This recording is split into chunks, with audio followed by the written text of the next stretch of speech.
Okay, good morning to members of the public, staff, and council. I'd like to call the Committee of the Whole meeting of Tuesday, June 17th, 2025 to order, and I would declare that all members of council are present. So at this time, I would ask for an approval of the agenda, please. Moved by Councillor Gates, second by Councillor Allen. All those in favor or against, please vote.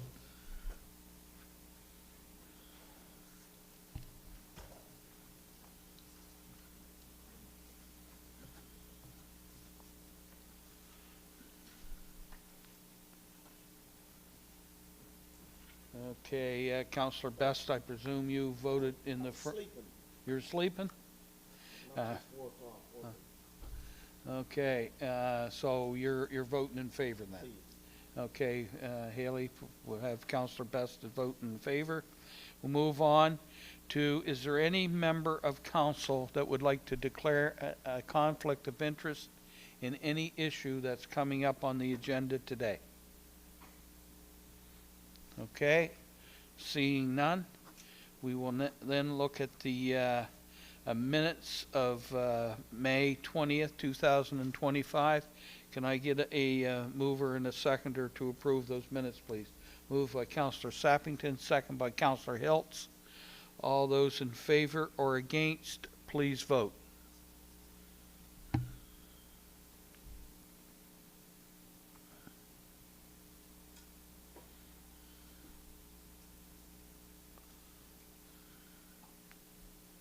Okay, motion carried. Thank you. And any member of council see any business arising from the minutes of May 20th? No? Okay, we'll move on. Then to Engineering and Public Works update on the regional sewer presentation. CAO Scott Conrad will be presenting. Mr. Conrad. Councillor Best, do you have a comment? Yes, any chance I could add something to the agenda, please? No, the agenda's already been approved. Sorry. Guess you should have been awake. Maybe I could bring up other business, possible? Yeah, you can probably do it there. Yeah. Okay. Mr. Conrad. Good morning. Thank you, Mayor. Good morning, Council. So I am acting here in the stead of Mr. Kerrigan, who's out of office here today. And we've been more recently assembling a document that it's a live or living document on our website that we try to address these frequently asked questions about the ongoing problems that we're having with regional sewer. So the document is being updated based on the types of discussions that we're having with citizens, and also based on engineering advice and the actual work that's being undertaken to try to keep it, as I say, as current as possible. With me this morning I have Martin Kehoe, our Manager of Environmental Services, who's going to handle all the tough questions. So the obvious first question is, why are the lagoons smelling? And some of this, of course, is a bit of a refresh for you. There is some new information in here as well. So we try to communicate that the plant is a biological plant, meaning that there are bacteria in the water in the 5 lagoons that need to be kept healthy. And if the bacteria are healthy, they consume the waste that migrate its way through those 5 lagoons. We do that by adding air to the incoming, we refer to as influent, but we're saying the incoming wastewater here. And that's done through a series of blowers in 2 different blower houses. And they supply a massive amount of air out to diffusers that are located in the water in these lagoons. So in the past, we did not have diffusers, we had aerators. We replaced a series of those a couple of years ago, and about 4 years and about 2 years ago. I think from memory, and I shouldn't probably do this, but from memory, I think there was over 500 aerators in the first lagoon and maybe 300 plus in the second lagoon.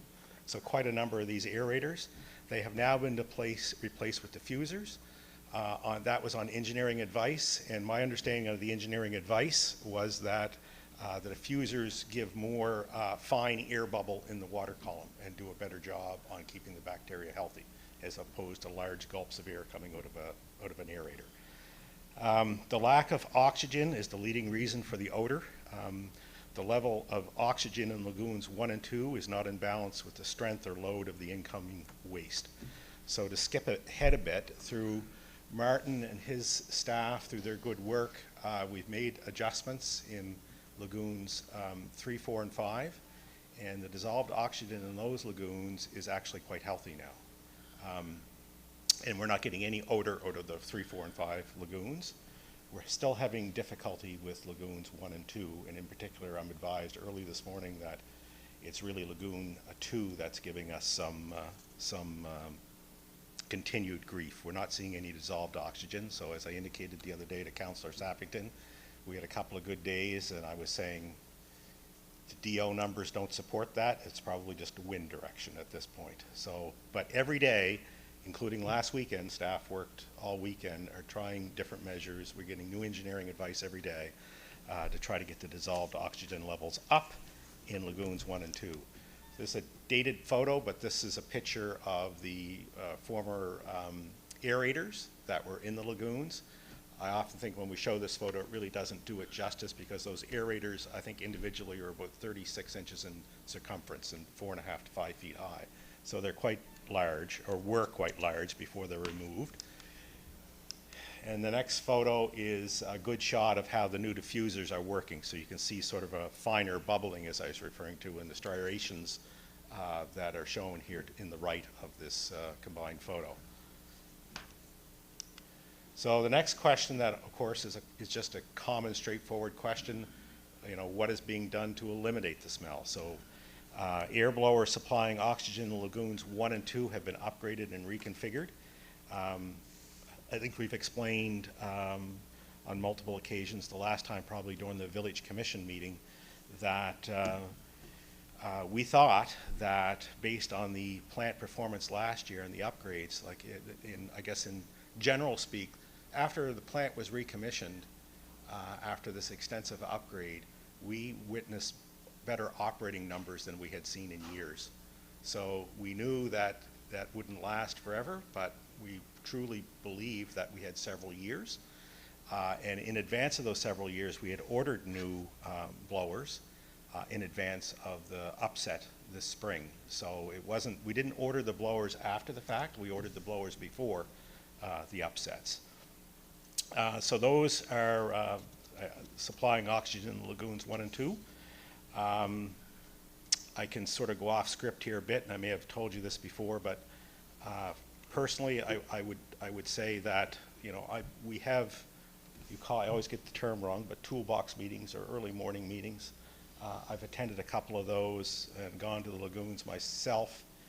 The staff are really engaged and really putting their all into this.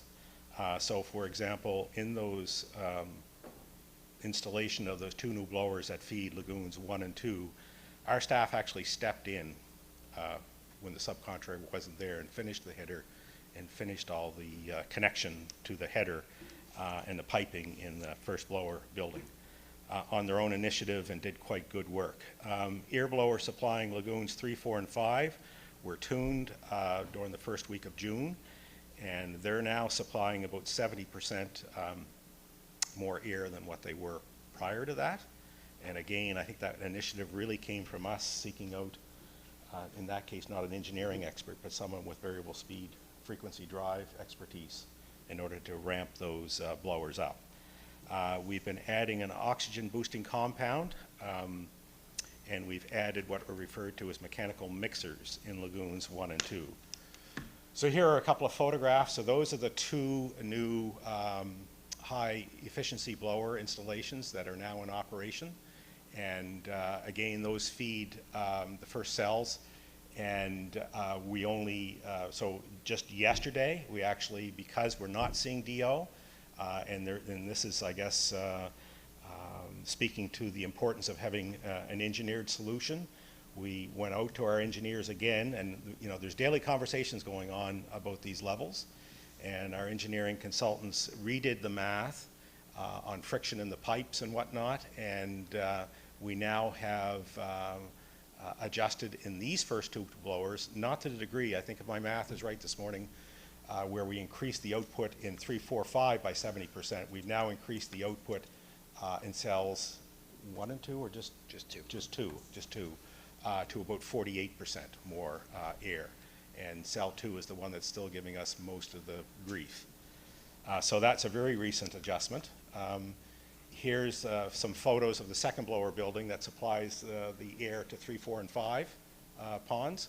And as I mentioned, through adjustments to those machines, they're now supplying 70% more air.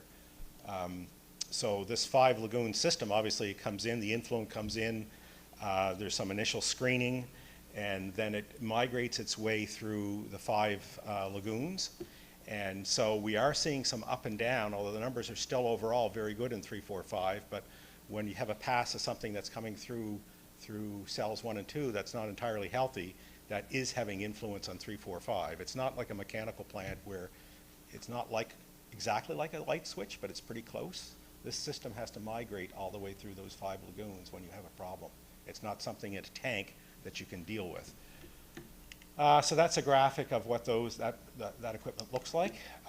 There's a picture here of basically a pretty rudimentary but kind of an interesting. I did witness one of these dosings, very interesting process and how it interacts in the pond. So there's a tanker load of an oxygen boosting compound, and you can see on the right there is just a way that we calibrate the dosing that goes into the lagoons. Picture here of the mechanical mixers that are not normally in the lagoon, so that involved wiring, and I know we were making adjustments. Did we make adjustments to the orientation in cell 1? In cell 1, we have recommendations to move them, yes. Right. Yeah. So that's another thing that they're continually doing, is making adjustments to these to make sure that they're pushing the materials back out to where the air diffusers are, as opposed to being pushed out against the banks, to make sure that we're trying to oxygenate as much as possible. So more recent advice and work. So as I mentioned, ongoing adjustments to the air output. So 3, 4, 5 is quite a marked increase. And now supplying Lagoon 2 has been increased by 48%. We have ordered materials. So we had a meeting of what we refer to as the technical subcommittee with our partners at the village, an engineer from the village, engineering staff from the town of Kentville, the engineer and plant manager from PepsiCo, and ourselves and our consulting engineers. We met on site and then here afterwards for a good period of time. And part of the general consensus was that the next step, because we're not seeing a return of dissolved oxygen, was to put an additional diffuser string in cell 2, which is relatively easy. Some of that infrastructure already exists, and we're looking at the numbers and what the oxygen boosting supplement would be, so it was agreed to continue with that. There's also an engineered design that's in the works now, and on an expedited manner, because the materials to fabricate these diffusers are probably, I think they're 8 to 10 weeks, which we think we can get expedited to some degree, but we need an engineered design first. So the thought is that we'll add another 7 to 8 additional diffuser strings in Lagoon 1. So we're in the throes of fairly quickly adding 1 string to Lagoon 2, and hopefully in the not too distant future, another 7 to 8 additional diffuser strings in Lagoon 1. Again, it sounds easy, but there's a lot of math that's behind that in terms of friction loss and output from the blowers, and if you're actually supplying more air or more diffusers, there's actually overall less air. So a bunch of calculations that need to be done with that design. This is a common discussion point that I think a few around the table, in particular Councillor Sappington, has heard on numerous occasions, that coming into the building, there are drum screens. If you go into that building, you see the initial material going through these drum screens, which rotate. It's intended to take some of the load out of cell 1 by taking it out of those screens and then conveyor belting it to a roll-on, roll-off container. And there's been quite a bit of conjecture over the years of the size of those screen mesh. So there has been new screen mesh ordered, which is intended to address the amount of solids entering Lagoon 1. So I don't know about the immediacy of the impact on odor on that. That's kind of an intermediate, from my understanding, listening to people.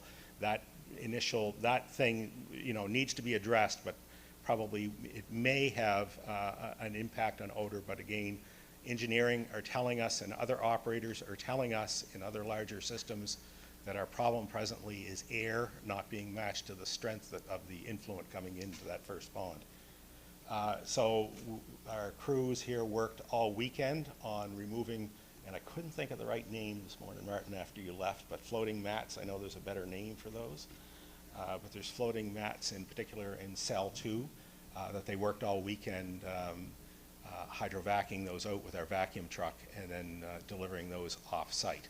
Now again, it's whether that would have a material impact on odor, perhaps not, but it might, and so it's a variable that we can control, so why not do it? So the same as what we worked over the apple blossom weekend to get the headers and stuff reconfigured. It was thought, same thing. We're basically working 7 days a week, and anything that we can address, we're trying to address, hoping that it has an impact on the odor. So another question, sort of when you move off the immediate, like, what's the smell, why is it smelling, and how does it work, is another common question is the length of time for waste processing. And I just mentioned that briefly a minute ago. So this lagoon-based system retains wastewater for approximately 60 days. And the engineering and the operators commonly refer that as retention time. So for example, Martin said to Martin was going to, we were talking about not getting in the weeds this morning, so now I'm going to go in the weeds, probably dangerously in an area I don't know a lot about. But recirculating is another thing we've been doing. Better water in lagoons 4 and 5 back to the first couple of ponds or lagoons. So to get that healthy water to dilute the not so healthy water. That has an impact on the retention time as well. So all of these things probably are more temporary in nature, because then it becomes a delicate act of trying to keep the whole system in balance, and a biological system has to be kept in balance. So it takes about 60 days from the time of inlet through the 5 lagoon treatment system to the point of effluent discharge.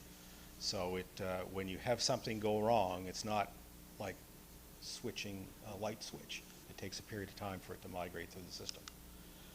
So another common question is biosolid removal.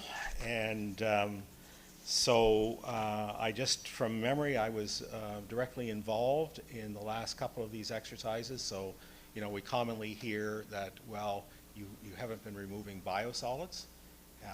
And that's true for a long period of time. But in 21 and 24, we have removed a significant amount of biosolids. Actually, about 11,000 metric tons of biosolids was removed from the lagoons. And that doesn't include the weight that's stored on site in these black socks that you see behind on the north side. I think there are 5 they're referred to as geotubes. And if you see any aerials of those, I remember one, there was sort of a half-ton truck parked next to one, which looks like a dinky in relation to the size of those geotubes. So there's 5 of those. I think there's 3 on the bottom and 2 on the top. There's a significant amount of weight that's not included in that 11,000 metric tons. So we produce what, under regulation, Nova Scotia Environment Regulation, is referred to as a Class B biosolid. And another common thing is, are you keeping ahead of this now? So we've started using sonar technology that is measuring the biosolid buildup in these ponds. Even prior, same as the blowers, exactly the same as the blowers in this year's budget. We had already pre-planned before the upset to desludge Lagoon 2 in this fall. It's nowhere near the extent it was years ago, but it needs to be touched up because we took Lagoon, sorry, I keep going between cell and Lagoon. I'll try to use Lagoon. We took Lagoon 1 off for a period of time to put new aeration in, and when we did that, cell 2 became the primary, so that had a lot of material going in it, so it needs to be touched up. And the removal tender for that has all been spec'd based on this sonar technology that we used. The next one is another common one. In particular, we heard a lot of discussion in the Numinus meeting, the Village Commission meeting, about how we handle the materials once it's removed from the water. So the 2010 regulations, and I know there's some discussion about things that happened in the 1990s. So here I'm referring to more current, it's pretty dated to 2010, but they're certainly a lot newer than what the last occasion before 21 and 24 that happened in around 1990. So the current regulations state that that land application, or our experience, is land application is permitted, but could not be accommodated due to volume. And Martin and I are referring here to licensed operators who typically put this in windrow operations. So they put it on a field and they turn the windrow over. And so you need physical space to do that. They can do it, for example, the materials that we continually press out of Greenwood would go to a vendor and they put that in a windrow operation, because that's basically, I think, probably a roll-on, roll-off container once a week, thereabouts, if I'm correct. And as opposed to, you know, I gave you one of 11,000 metric ton, I give you an estimate in cubic meters. The 2024 contract by itself was almost 22,000 cubic meters. So those windrow operations can't take a glut of material like that. They can only take a smaller amounts. So the other thing that we could do, if it was a smaller amount, is you can use it in a confined space, a space like a wastewater treatment plant, but it has to be applied as a topping. So you can't go into around Hantsport or one of our sites, for example, that's fenced and put 3 feet of the stuff down. You can put a field dressing down of a couple inches. So basically, when you're dealing with the amount of desludging that we do, that takes that off the table, because we just don't have the physical space to do that as well. It can be used in a second generation landfill operation for daily cover or cell closure, but cannot be stockpiled. So the last time that we experienced this, I personally spent a fair amount of time in discussions with a second generation landfill operator that has what they refer to as a leachate treatment plant on site. So stockpile it in that. The runoff would go to the leachate plant in the landfill to be treated, so it wasn't just going in groundwater source. But the regulations say it cannot be stockpiled. So we tried our darndest to do that. The practicality of it, speaking with another landfill operator, is they did some testing on it. When they let it sit for a year and under its own weight, it dewatered, and that dewatering was treated. It became a very good product for daily cover of a landfill. So, for example, on your environmental footprint, instead of having these trucks running back and forth from a pit somewhere with burrow for daily cover, you know, you would stockpile it on site and you would use it there. So I mean, we had arranged a much better, what's referred to as a tip fee. I won't get into specifics, but the location of that landfill was certainly significantly closer than where we ended up disposing it in the Miramichi.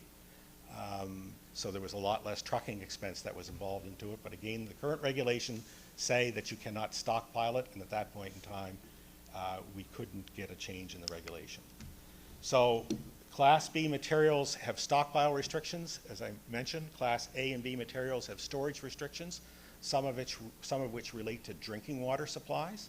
So doing something a little bit more robust, again, we'll go back to Nova Scotia Environment and ask, but to do something a little bit more on-site in terms of large volume, I would speculate that there would, at a minimum, would have to be rigorous testing done of before and after, because of the relationship to the Deminus well field. So, and that's some of this, my speculation, I think, is grounded when you read the regulations. So it's not just us going through this. I know in my prior life, we had an arrangement with a company in Colchester, but now Pictou County deals with also taking it, I understand, to the Miramichi. Colchester County, which is another very large system, they're taking it to the Miramichi.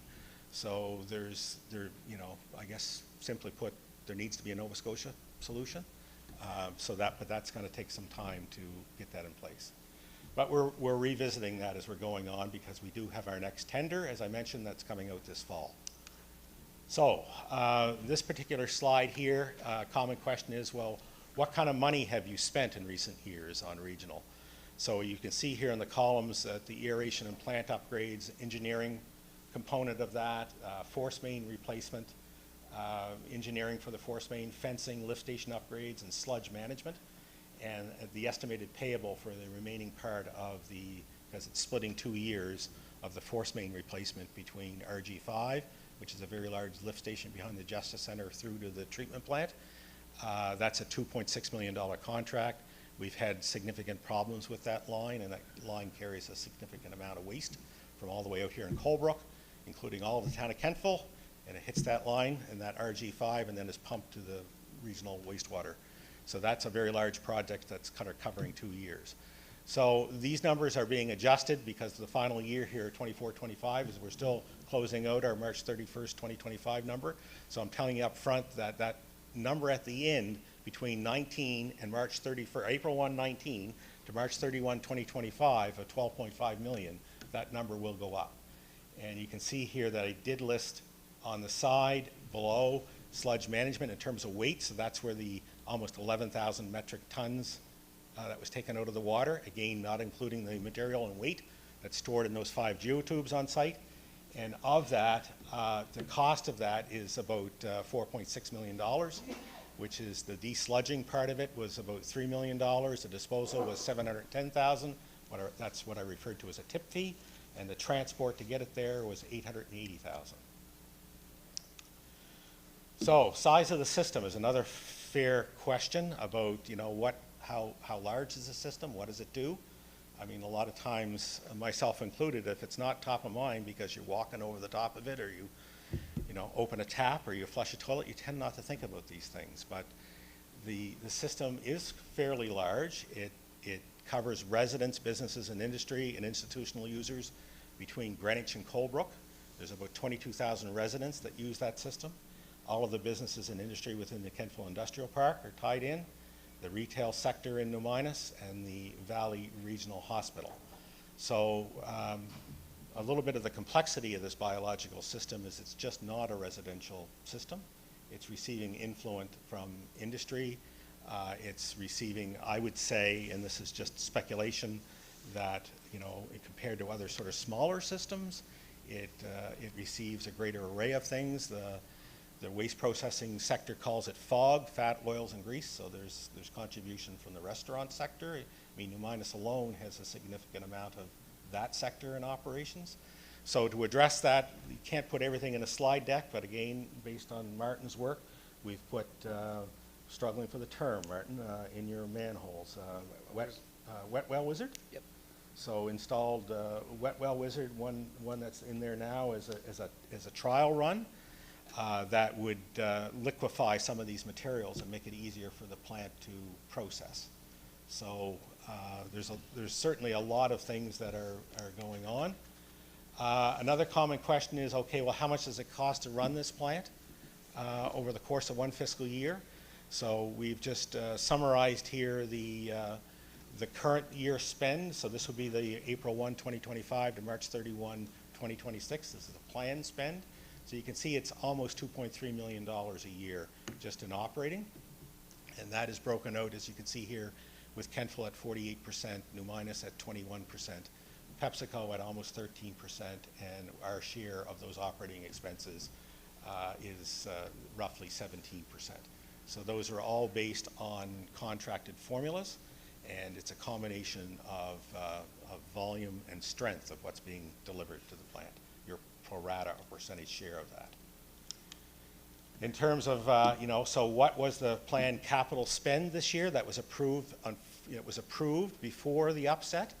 Oftentimes, you know, we get a question, is money the issue? Money, in my estimation, don't usually say something like this, but money's not the driving issue here. There is money. Money's already been approved. So, for example, in this particular year budget, we talked about a $4.6 million capital budget, which is coming out of capital reserves of $410,000, operating budget directly $90,000, grants about $1.5 million, and long-term debt that we do through the floating of debentures is about almost $2.6 million. So that's been approved by by yourselves as municipal council and by town council, the village commission, and PepsiCo. So this had all been approved in advance of what we're going through. There's money to be used. The money typically is not the issue. So when we're talking about desludging this fall, we'd already planned that, so that the money is there to do that. The blowers that we purchased and putting into operation, we had already planned that, so there's no incremental there. There is, you know, in the big scheme of things, additional money that's being used on more engineering consulting and other attributes that we're putting in, but again, probably can be covered within the 4.6 million.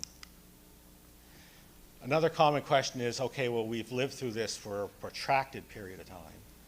And again, we thought that protracted period of time came to an end for a period of years last year, and unfortunately, we were not correct. But, you know, we continually hear from the public, what's the long-term plan? And again, before the upset, we knew what we were going through, and we had commissioned and through a procurement process, had selected a consultant to do what's referred to as a pre-design report. So the pre-design report is looking at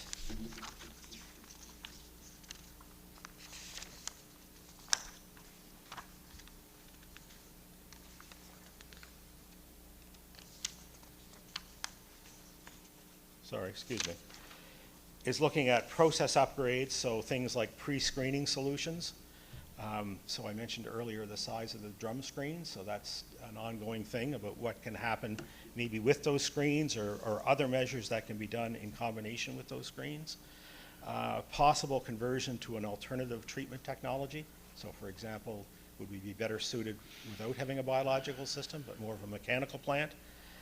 Post-treatment and clarification or filtration, sludge management solutions, and overall sewer treatment facility optimization.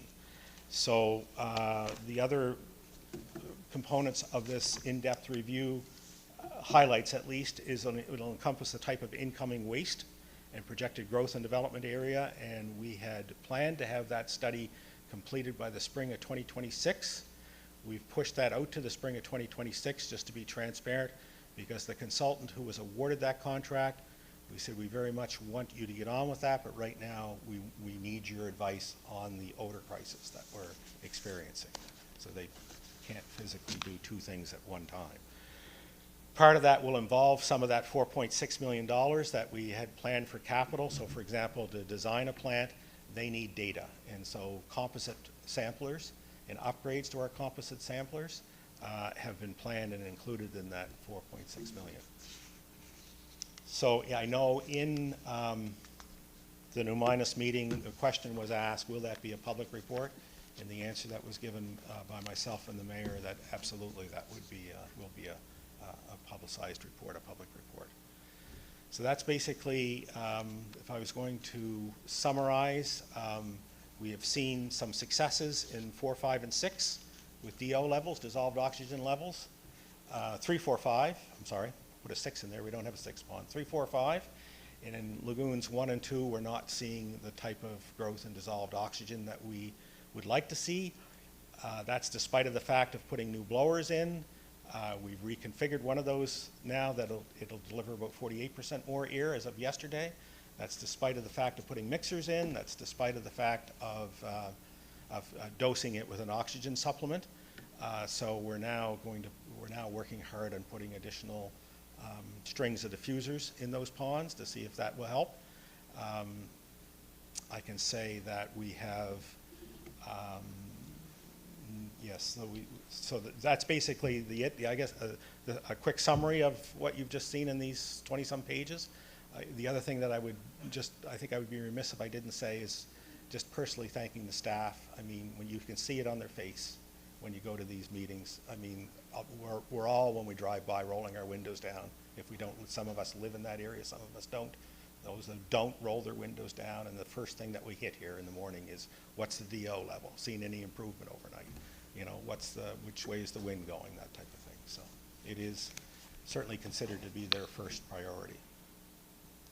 Thank you, Mr. Conrad. Just for a point of clarification, when you talk lagoon and you talk cell, that's the exact same thing. If you talk lagoon 1, that's cell 1 also, correct?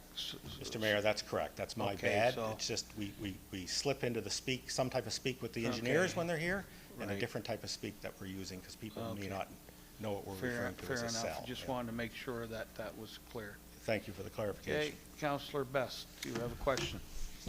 Yeah, just a couple of comments. We're gonna clean out one of the ponds here in the fall. Why do we wait to the fall to clean them out? If we got problems now, what's the advantage of waiting to the fall to clean them out? Thank you, Mr. Mayor. Through you to the councillor, I will try, but then I'm going to deflect here or defer here a bit to Martin to help out. And my knowledge base is just by being in the room and asking the same type of questions that you ask.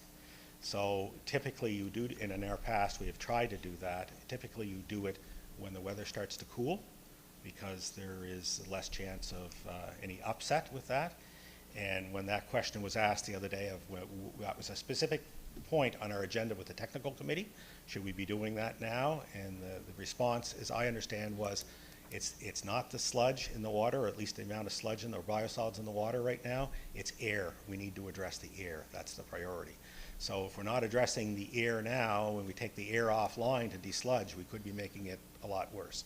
They're saying the problem is we're not matching the air to the strength of stuff coming in. Thank you. Just a follow-up question. Should we clean them all out and start from scratch again?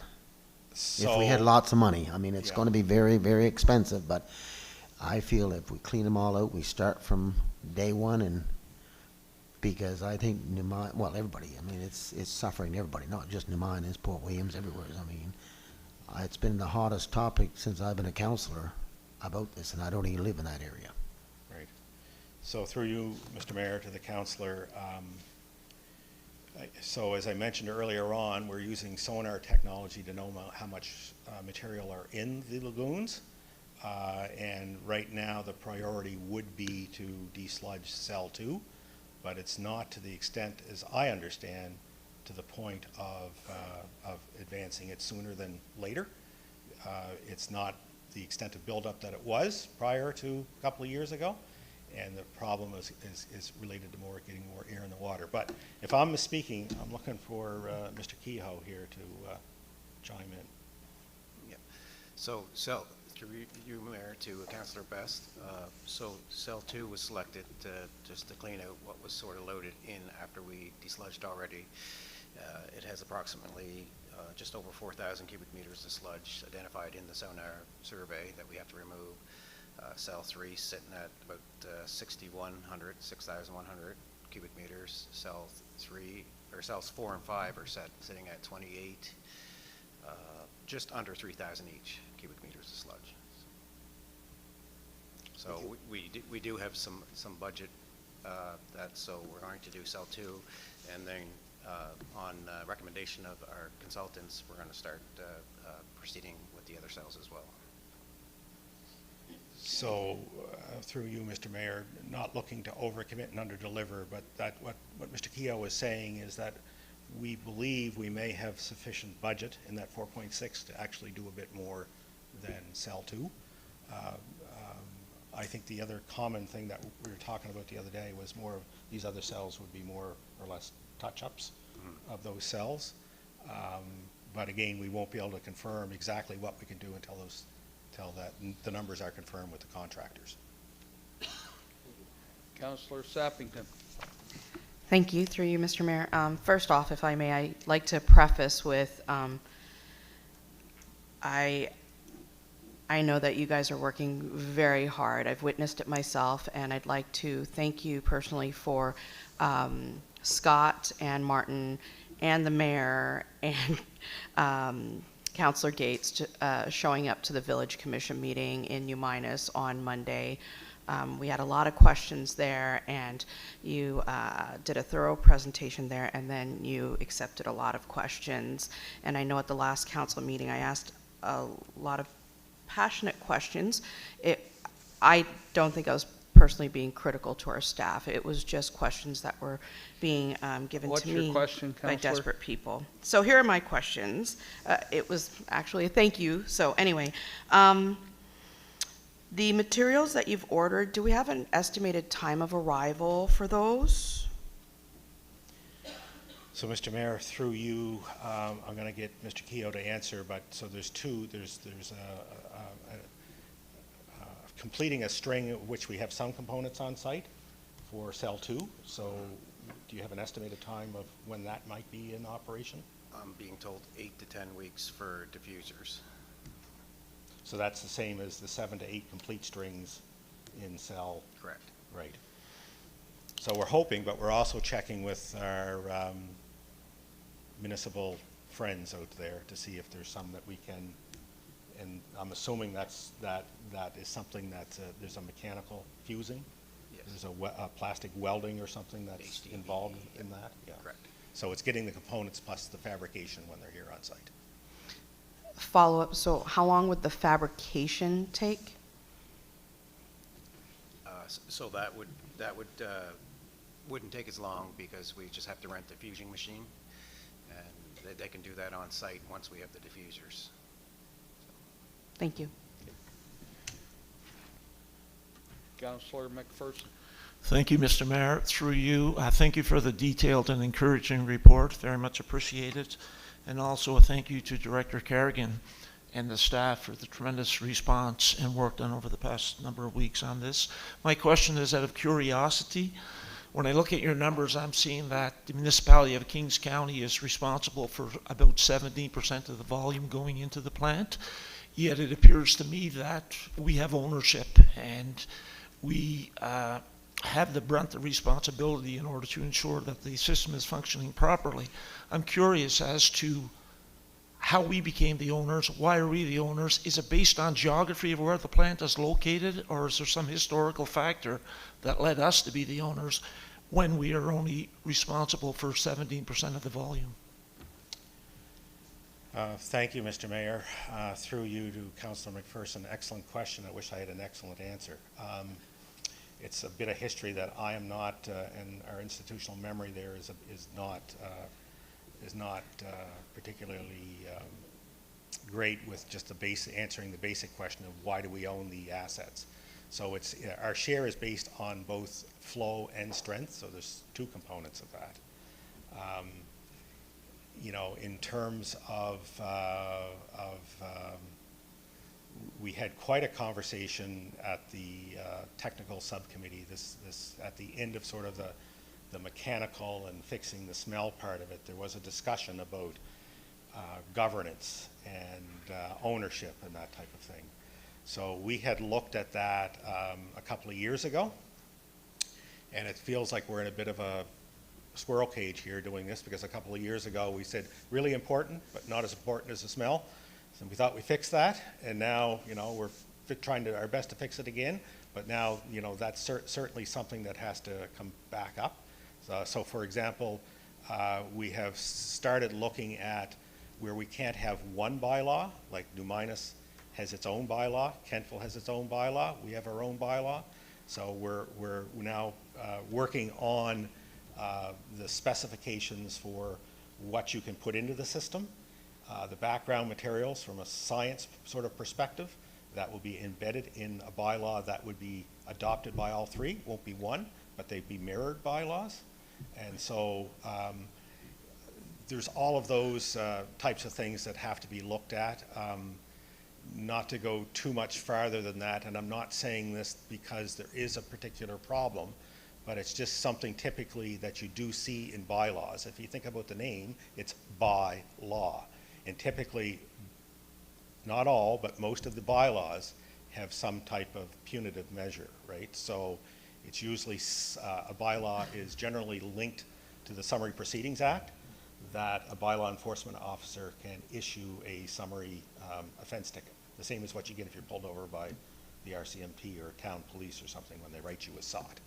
So, you know, that type of thing would have to be worked in, and all of our bylaws would have to be linked to the Summary Proceedings Act, for example. So there's a fair amount of work. And then the bigger question, as you phrase, is, okay, why are we owning it if we're just slightly above? You know, and the other obvious question is, you know, why do we have one industry partner and not more industry partners? Now, there were more industry partners at a particular point in time, but those businesses have moved away. But good questions, we're working on it. Don't really have a concrete answer for you, to be upfront. Thank you. Councillor Lutz. Thank you very much, Mayor. Through you to the CAO. One question that I've seen circulating a little bit is the impact on health and the smell. And I don't know if that's founded in reality or not, so I'm curious, are there any health impacts that could be felt by the population because of exposure? And actually more specifically to our staff who are more, who are in the depths. Thank you, Mr. Mayor. Through you to the councillor, I would say up front that I'm certainly not qualified to answer that question. It is something that, based on the meeting in New Minas, that we heard fairly clearly, that we've started looking at. I can tell you that our workforce do wear monitors. To my knowledge, they have not gone off down there. Correct. Now, whether they're at the right measurement, parts per million, or whatever the measurement might be, and the different parameters that they're marking against are correct, I don't know. I don't know whether air quality at this point would be, so certainly we would have some degree of responsibility, but whether that is in our legislation or provincial legislation, so I'm not trying to do this, push it to someone else, because we're looking at it. We've heard that fairly loud and clear. But, Okay. yeah. And just one follow-up if I could. And this is more of a technical question and just out of sort of curiosity on how the whole thing works. When we're taking oxygen through the diffusers and the blowers, that oxygen is just coming from like the outside air and being sucked in like through the fans? Like how does that, and is it sucking in the air that smells really bad and then also making the lagoon smell worse? Like, is that a potential? Is that a dumb question? Just, it's recycled air, and if the air you're using actually all still smells bad, I mean, it obviously still has oxygen in it, so it's helping. But as someone who has very little scientific aptitude, just curious how that, does that air coming in make a difference? If it's, should we be getting it from elsewhere? Through your mayor to Councillor Lutz, that wouldn't make a difference. We do have filters on all of our blowers that do filtrate the air coming in, but also there is still sufficient oxygen in the air to diffuse into the lagoons. So. Okay, perfect. Thank you. Thank you, Mayor. Councillor Gates. Thank you, through you, Mr. Mayor. Just maybe a quick question, and perhaps Martin, you may have to take some time to get the information. What kind of volume would the Greenwood facility process? And as a mechanized system, if it's working fairly well, in your opinion, would a mechanized system be an improvement over what we have currently in New Minas, seeing how we've had numerous years of experience and it's always trying to catch up and keep it in balance? Should we be considering a different mechanized system or sewer treatment facility for New Minas? Thank you, Martin. Through you, Mr. Mayor, to Councillor Gates, the Greenwood system production is around just over 4,000 cubic meters a day, so about half of regional, and it is an extended aeration system. So throughout the whole process of that plant, air is introduced, and then obviously has a lot of treatment option as it's going through the plant. That will be looked at during the study to see what would be the best plant or best treatment function that we need to install at regional to help us. Yeah, this new study should answer that question, Councillor Gates. Councillor Harding. Through you, Mr. Mayor, thank you for all the hard work you guys are doing. I know it's very stressful. Just a question on the mechanical system. I guess in this study, it's going to tell us how much it would cost for a mechanical system and right down to what grants we could get from the other governments and stuff. Is this going to be in this study or something else that you shall look at down the road? Thank you, Mr.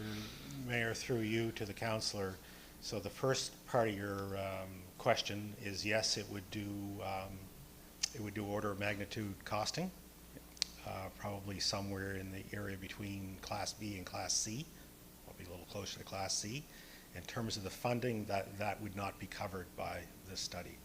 So the study really, I think, is as the mayor just indicated, and Councillor Gates was questioning, in my estimation, has a lot to do with the analysis of the incoming materials and population growth and those types of things. So there's a variety of even mechanical plants that are out there. So the selection, and then what they refer to as doing, even receiving water studies and whatnot. So the degree, so you're not just designing a plant, but you're designing a plant to fit under the regulations of the Federal Fisheries Act and the regulations pursuant to the Nova Scotia Environment Act. So that's why there's quite an extensive amount of study work that has to go into that. I think in terms of the financing or funding, that your question really ties back to what Councillor McPherson was happening. So that then we have to sit down and say, okay, well, you know, how do we do this?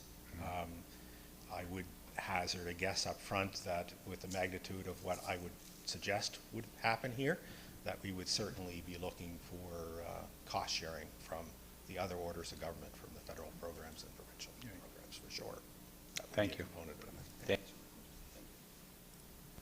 Councillor Allen.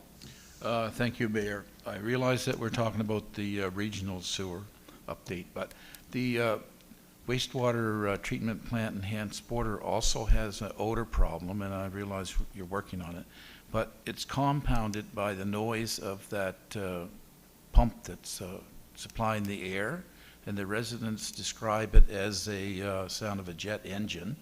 I was just, if you could give an update on what we're dealing, or how we're dealing with that sound.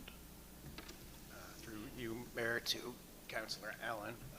So right now, the same sort of things going on at Hantsport with the DO. So we had to make upgrades to our blower system there as well. And when we made upgrades, we were able to supply more air to the system. So we were able to in essence, ramp the pumps up or the blowers up more. So when that happened, it actually caused a noise to develop, almost like that resonates through the lagoons themselves. So, but we needed to supply more air to that system in order to get the biological component under control. That so if we sacrifice the noise level at this time, then the odor issue is not going to get any better. We have ordered equipment in to help mitigate that noise, but it's still 4 weeks out. It's basically a silencer that we put on the outside. As of today, to help with odor, we do have our oxygen boosting compound that we're going to be introducing to that facility as well. So in 4 weeks, we'd probably be able to deal with the sound? Nope, we're actually going to start looking at that this week. We're going to look at maybe installing a few more air lines to help take that air, so we can bring the second blower online. And we found what's happening is our header is a little bit too small in that facility. So when we put both blowers on at the same time, they actually default and kick out on over amperage. I know I'm getting a little technical here, but so we can't run two blowers at the same time right now with the current header. So I'm looking at introducing some air relief mechanisms to mitigate that noise, so that we can run both blowers at the same time. So we are trying in the background also to mitigate that noise without sacrificing our air loads to the lagoons. And we're also another area we're looking at is Dartmouth Insulators, or not Dartmouth, an insulating company coming in to do some insulating around some of those fittings to maybe mitigate some of the noise as well. I realized we were working on it. I was just asking so that the public down in Hantsport would have some kind of answer to helps. It's actually my community as well, so. Okay, very good. Thank you. Thank you. Councillor Best. Thank you, Mr. Mayor. Through to you, Martin. You've been in this field for 28 years. There's talk around the community that you can get drones in to try to cut down the smell. Have we ever thought about that? And my next question is, cleaning out ponds. Do we need to find a lot more money to clean all of them out at the same time to make improvement? Through you, Mayor, to Councillor Best. So some companies do offer drone services, and usually with bigger lagoon systems. And what the drones essentially do is take odor combative like chemicals or out and drop it into the ponds themselves in certain areas that you can't really reach from shore. So there's different companies that do utilize that type of technology. We have not gotten into that quite yet. We're able to introduce our chemical or our compound from the manhole that's the inlet of regional. So, your second question, can you about Well, we're going to clean out one pond. It's cost big money. Should we be looking as councillors and the mayor to find some more money to do the job 100% and get it all cleaned out and start from scratch, like I said before? is that something? Do you want to handle that? Well, you can, I think the answer that we've been provided, sorry, Mr. Mayor, through you to the councillor, that we've been provided is the problem is really matching the amount of air to the strength of the stuff coming in. It's not the volume of stuff that's in the water right now. It's matching air to the incoming waste, the strength of that waste. Thank you. Councillor Lutz. Thank you, Mayor. Just a quick question around operating costs of a mechanical system like Greenwood and a lagoon system like New Minas. Are there benefits when you're using a lagoon system? And I know that there's probably a lot of factors here that can be considered, but you know, it seems like on the surface, a lagoon system would be more energy efficient and have less annual energy operating costs than a mechanical system. Is that the case? I think, Councillor, that's what the study is. That's what the study is going to find. I'm That's just, what the yeah, study is curious. going to tell us. That's Okay, curious about Yeah. the difference, I guess, between Greenwood and New Minas in terms of operating, but that- maybe we're getting a little too in the weeds. yeah. I think that's what the study. That's what they've already told us. Okay. Yeah. Okay. So I don't see any other questions. So thank you, Mr. CAO, and thank you, Martin. And we will move on. Can maybe I have a motion to receive the report, please? Moved by Deputy Mayor Peckford, second by Councillor Gates. All those in favor or against, please vote.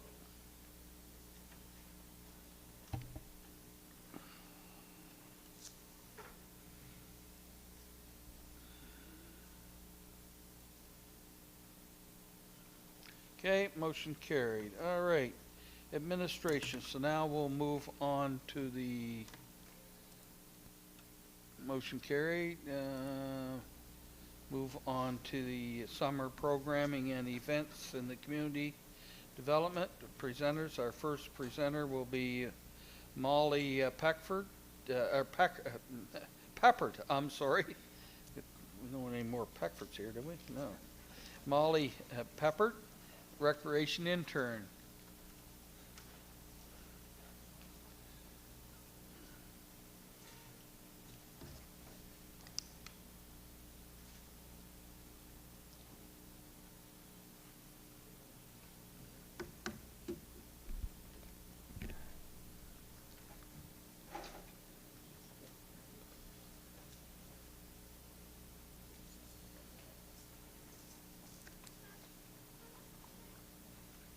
Good morning, Mayor and Council. My name is Molly Peppard, and I'm this year's summer recreation intern.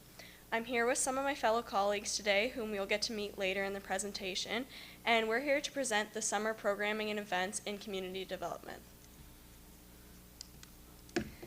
The intent of today's presentation is for the Committee of the Whole to receive information on the planned summer activities, events, and programming throughout the municipality. This year, we will be celebrating our 21st annual Seniors Week. We'll be offering a variety of games and activities for different skill levels and abilities across different Kings County districts.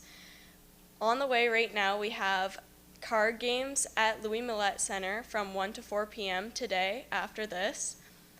On Wednesday, we have chair yoga from 10 to 11 a.m. at the Canning Fire Hall. And later in the day, we have gardening and tea at Berwick Gardens from 1 to 3 p.m. On Thursday, we have some swim times at the Waterville Pool in the morning, and in the afternoon, we have bingo in Kingston from 1 to 3 p.m. On Friday, at the Woodville Community Center, we have an art workshop, and in the afternoon, we finish the week off with field games at Oakdean Park. Camps are a big part of our summer programming. We are offering 4 different types of camps with lots of variety. Day camp is our biggest camp. It runs Monday to Friday from 9 a.m. to 4 p.m. with a 30-minute drop-off window in the morning and a 30-minute pickup window in the afternoon. We have 4 staff at our day camp, including our program accessibility and inclusion facilitator. Every camp includes a field trip and a special guest. Our camp ranges from ages 5 to 12, and we have these 4 camps: Meadowview Community Hall from July 7th to 11th, Gasborough Elementary School from July 21st to 25th, Cambridge Elementary School from July 28th to August 1st, and St. Mary's Elementary School in Aylesford from August 18th to 22nd. Another type of camp we offer is a paddle camp. Because of our awesome collaboration with West Hants and Digby, a few years ago we purchased 12 kayaks together, and now we trade on and off with them throughout the summer so that we receive the kayaks for 3 weeks of the summer. This is when our paddle camps happen. Our paddle camps are 3 days throughout the week. They're from 10 a.m. to 4 p.m. 12 campers, all our camps are full, and all our wait lists are full as well. These camps are July 22nd to 24th, July 29th to 31st, and August 5th to 7th. Paddle camps are a mix of land and water activities, and they also include a special guest. This year we have a scuba diver coming in with his gear, and he's going to do a little demonstration for the kids. We also offer half-day mini camps, so these are very similar to day camps. They're only 3 days a week, and they run for half the morning, so 9 a.m. to 12 p.m. They're from ages 5 to 12. Campers can either choose to come for one of the days, which is $20, or 3 of the days, which is $50. Each mini camp has a theme. So, for example, our first theme is pets, and one of our subcategories under that for one of the days is pet care and training. So that camp will go over how to brush your dog, some pet crafts, and teaching tricks. We also offer, our final camp is half-day camp multi-sports. So this is happening at Centerville Park this year. And these camps are targeted at those active enthusiasts who enjoy to be a little more active than day camp. Each day they'll include a different sport or activity.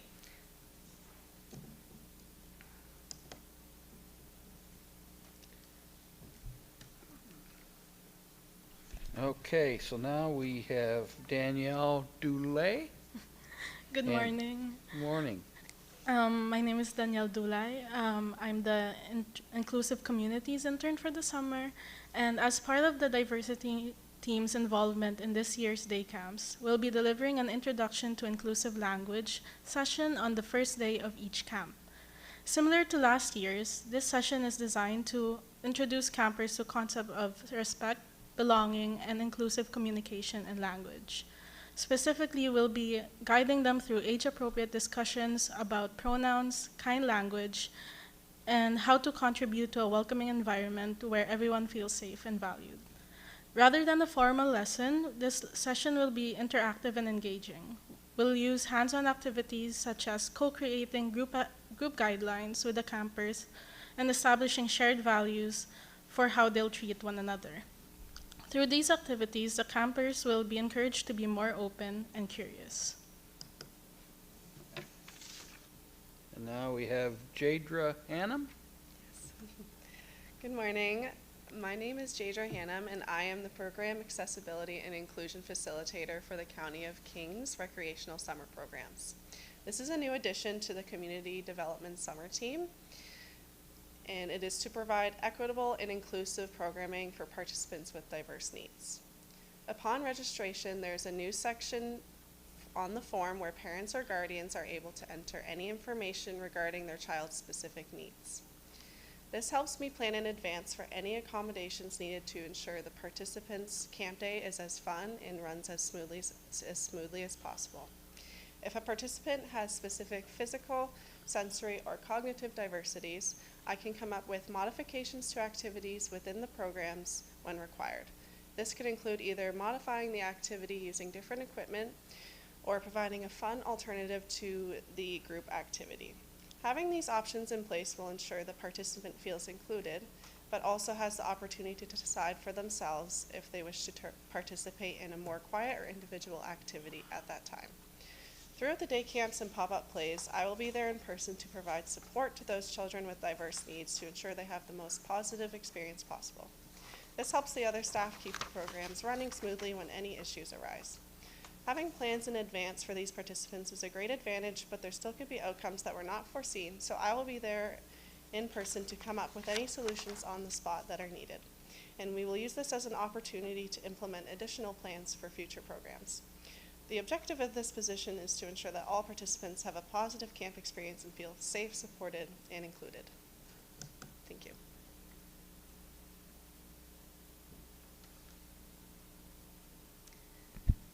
We also offer a loan program at Aylesford Lake Beach. So our loan program is very busy each year. We have 8 kayaks, 4 double kayaks, 8 stand-up paddle boards, 6 youth stand-up paddle boards, and life jackets available in a variety of sizes. The lake loans are free. We offer walk-ins, but pre-booking is recommended, especially on warm days. These are from 10 a.m. to 5 p.m. daily. We also offer weekly programs, so this year we'll be offering an arts program with Maria on Thursdays from 2 to 4 p.m. at the Meadowview Community Hall. Each day they'll explore a famous artist or tradition and then create their own take-home project. Eleanor is running Beach School this year from 1 to 3 on Friday at Kingsport Beach. This is an unstructured hands-on play with special guests. We have ball hockey, so there is no experience needed for this. Anybody can come out, and all the equipment is provided. First tee is similar to ball hockey, but with golf. And we are also offering an adult yoga program on Wednesdays from 6:30 to 7:30. And this is outdoor yoga sessions at Aylesford Lake Beach, led by an instructor. We also have 3 drop-in programs. These are Survival Skills, Superhero Academy, and Wildlife Wonders. These are week-long 2-hour programs, and anybody can attend. We have drop-in programs that occur throughout the summer. Each drop-in program is 2 hours long and will have a different theme. Some themes include Lego, water games, trail walks, and board games. This year, Shift is coming to the beach, and Shift originated with the town of Kemptville to support neurodivergent population with partners such as L'Arche, Autism Nova Scotia, and Evergreen Homes. They have expanded to other municipalities, including Wolfville, New Minas, and this year us. They are going to be offering a private program at our beach twice this summer.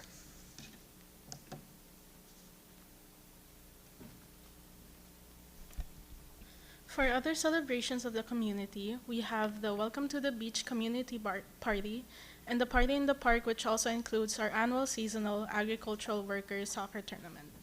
For Welcome to the Beach, it will be held on June 21st, this Saturday, at Aylesford Lake Beach. It's a free community event, and there will be games for all ages, coloring and crafts, refreshments, kayaks and paddleboards available to be loaned out, and we will also be celebrating National Indigenous Peoples Day. For Party in the Park, just as mentioned, we will be hosting our annual seasonal agricultural worker soccer tournament.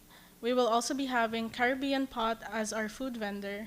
The recreations team will have a field for free play, a foam party, a low sensory area, and an area for chalk drawing and more fun family-friendly activities. We will also be having our annual multicultural festival on August 24 from 11 a.m. to 4 p.m. at Kentville Center Square. This festival is a celebration of the county's rich diversity, honoring the many cultures, traditions, and identities that contribute to the community.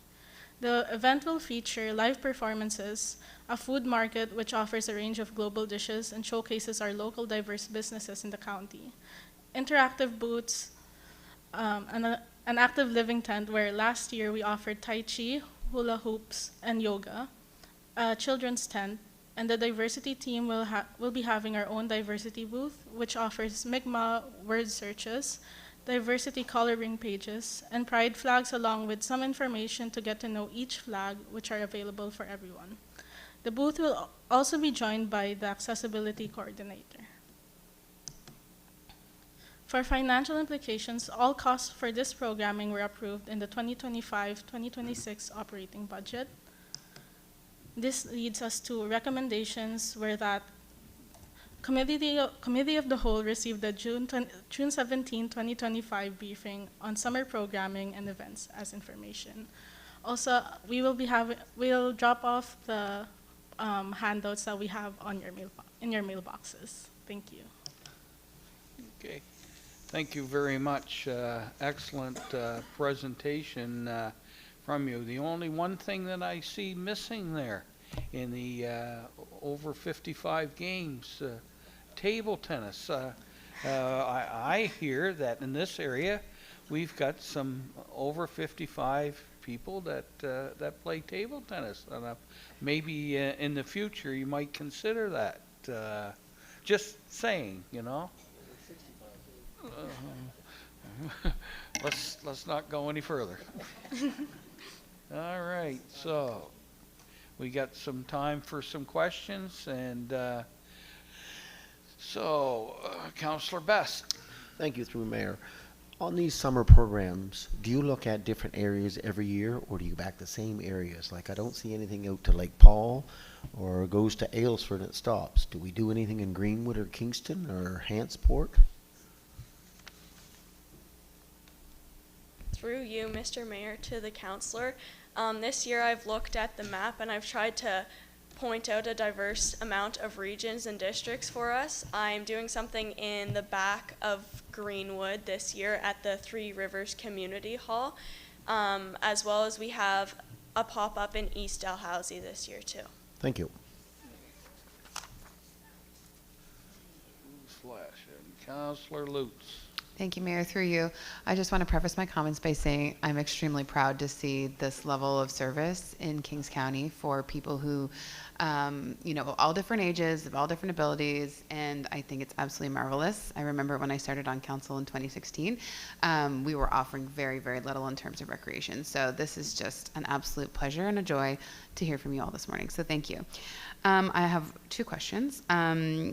You listed the programs, the drop, like the first tee and the ball hockey. Is there a cost to attend those programs? Through you, Mr. Mayor, to the councillor, there is a cost to attend those programs.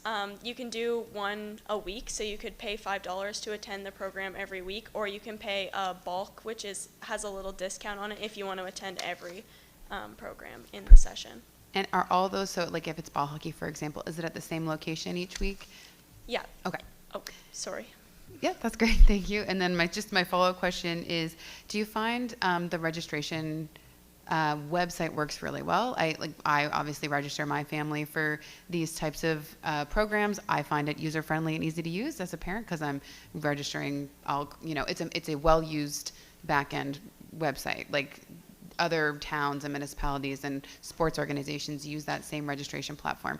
Do we find it does service everyone's needs, or do people have challenges accessing that? I'm going to redirect that one to Brittany. Sure.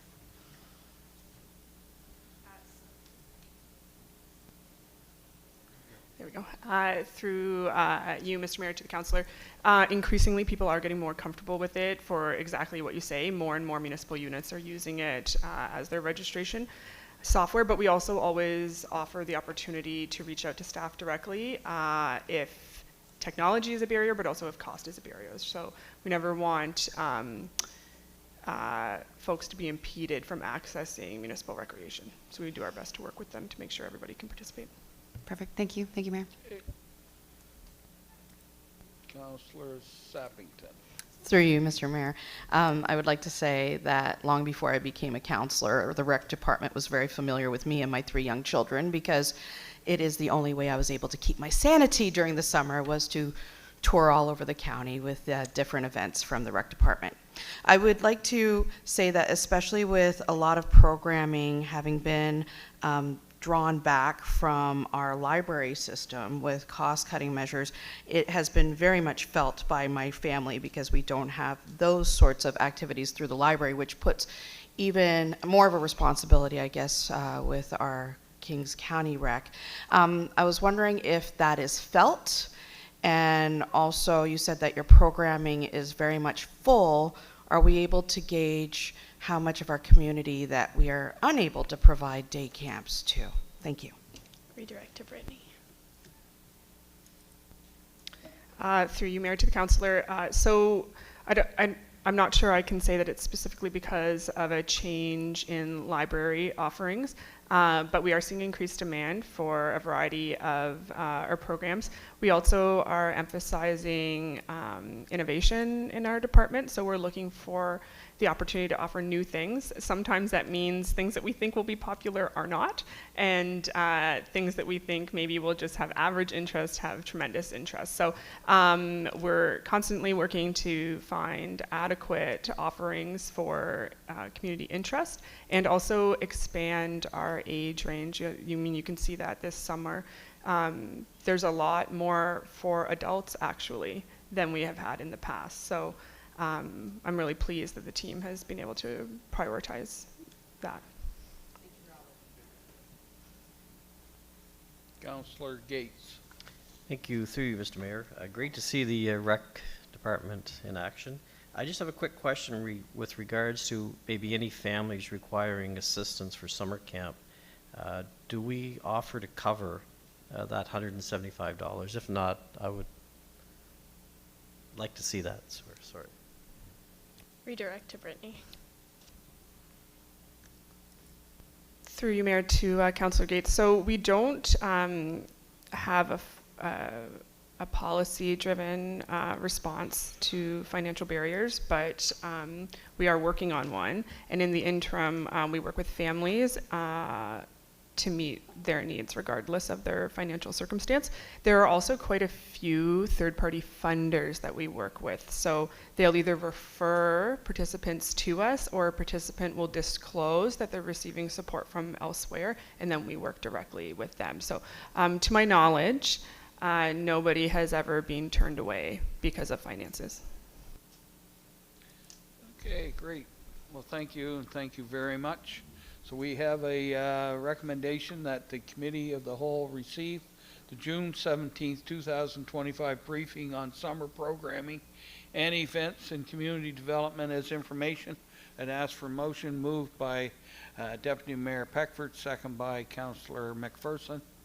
All those in favor or against, please vote.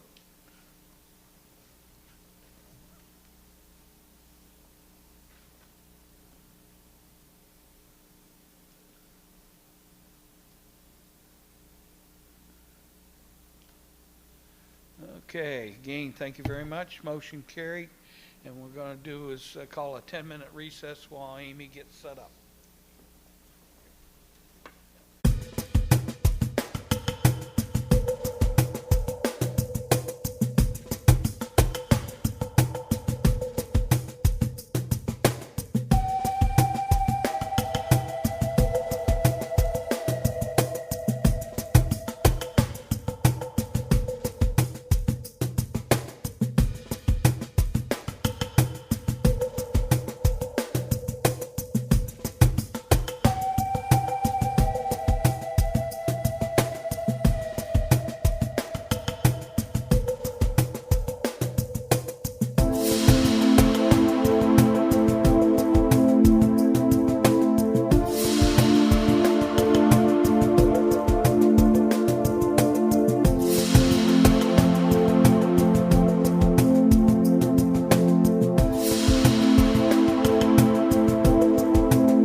back to order. And now we're going to have a presentation from Amy Johnstone on the grants and King's Vision Grants, and Amy is our grants and funding administrator. Amy. Thank you and good morning. So I am here this morning to present a request for decision related to the 25-26 funding of the King's Vision Grant Program. So just as a quick refresher, the King's Vision Grant Program supports the municipality's vision of being a community of communities where all people belong. This program provides financial assistance to organizations undertaking major capital projects that align with one of the 5 key strategic priorities identified in the municipality's current strategic plan. There's a minimum request of $25,000 to this program, with maximum funding of up to 50% of a total project cost. The authority to make funding decisions for this program rests with you, Municipal Council. Staff bring forward funding recommendations based on the average of individual allocation recommendations submitted by members of Council. So this slide outlines the timeline summary of this program. So 3 grant information sessions were held in January. Applications were then released with a deadline of April 1st. After the deadline closed, staff thoroughly reviewed all applications to ensure completeness and verify that all eligibility criteria were met. Where necessary, staff contacted applicants for additional information and clarification to ensure that Council would have a comprehensive and accurate package to evaluate in consideration of funding. This is also the stage in the process where applications that were ineligible to this grant program were contacted and may have been redirected to the appropriate programs. On June 3rd, applications were made available to members of Council with a corresponding spreadsheet circulated requesting that each member individually complete their funding allocation recommendations using up to the full $600,000 King's Vision Grant budget.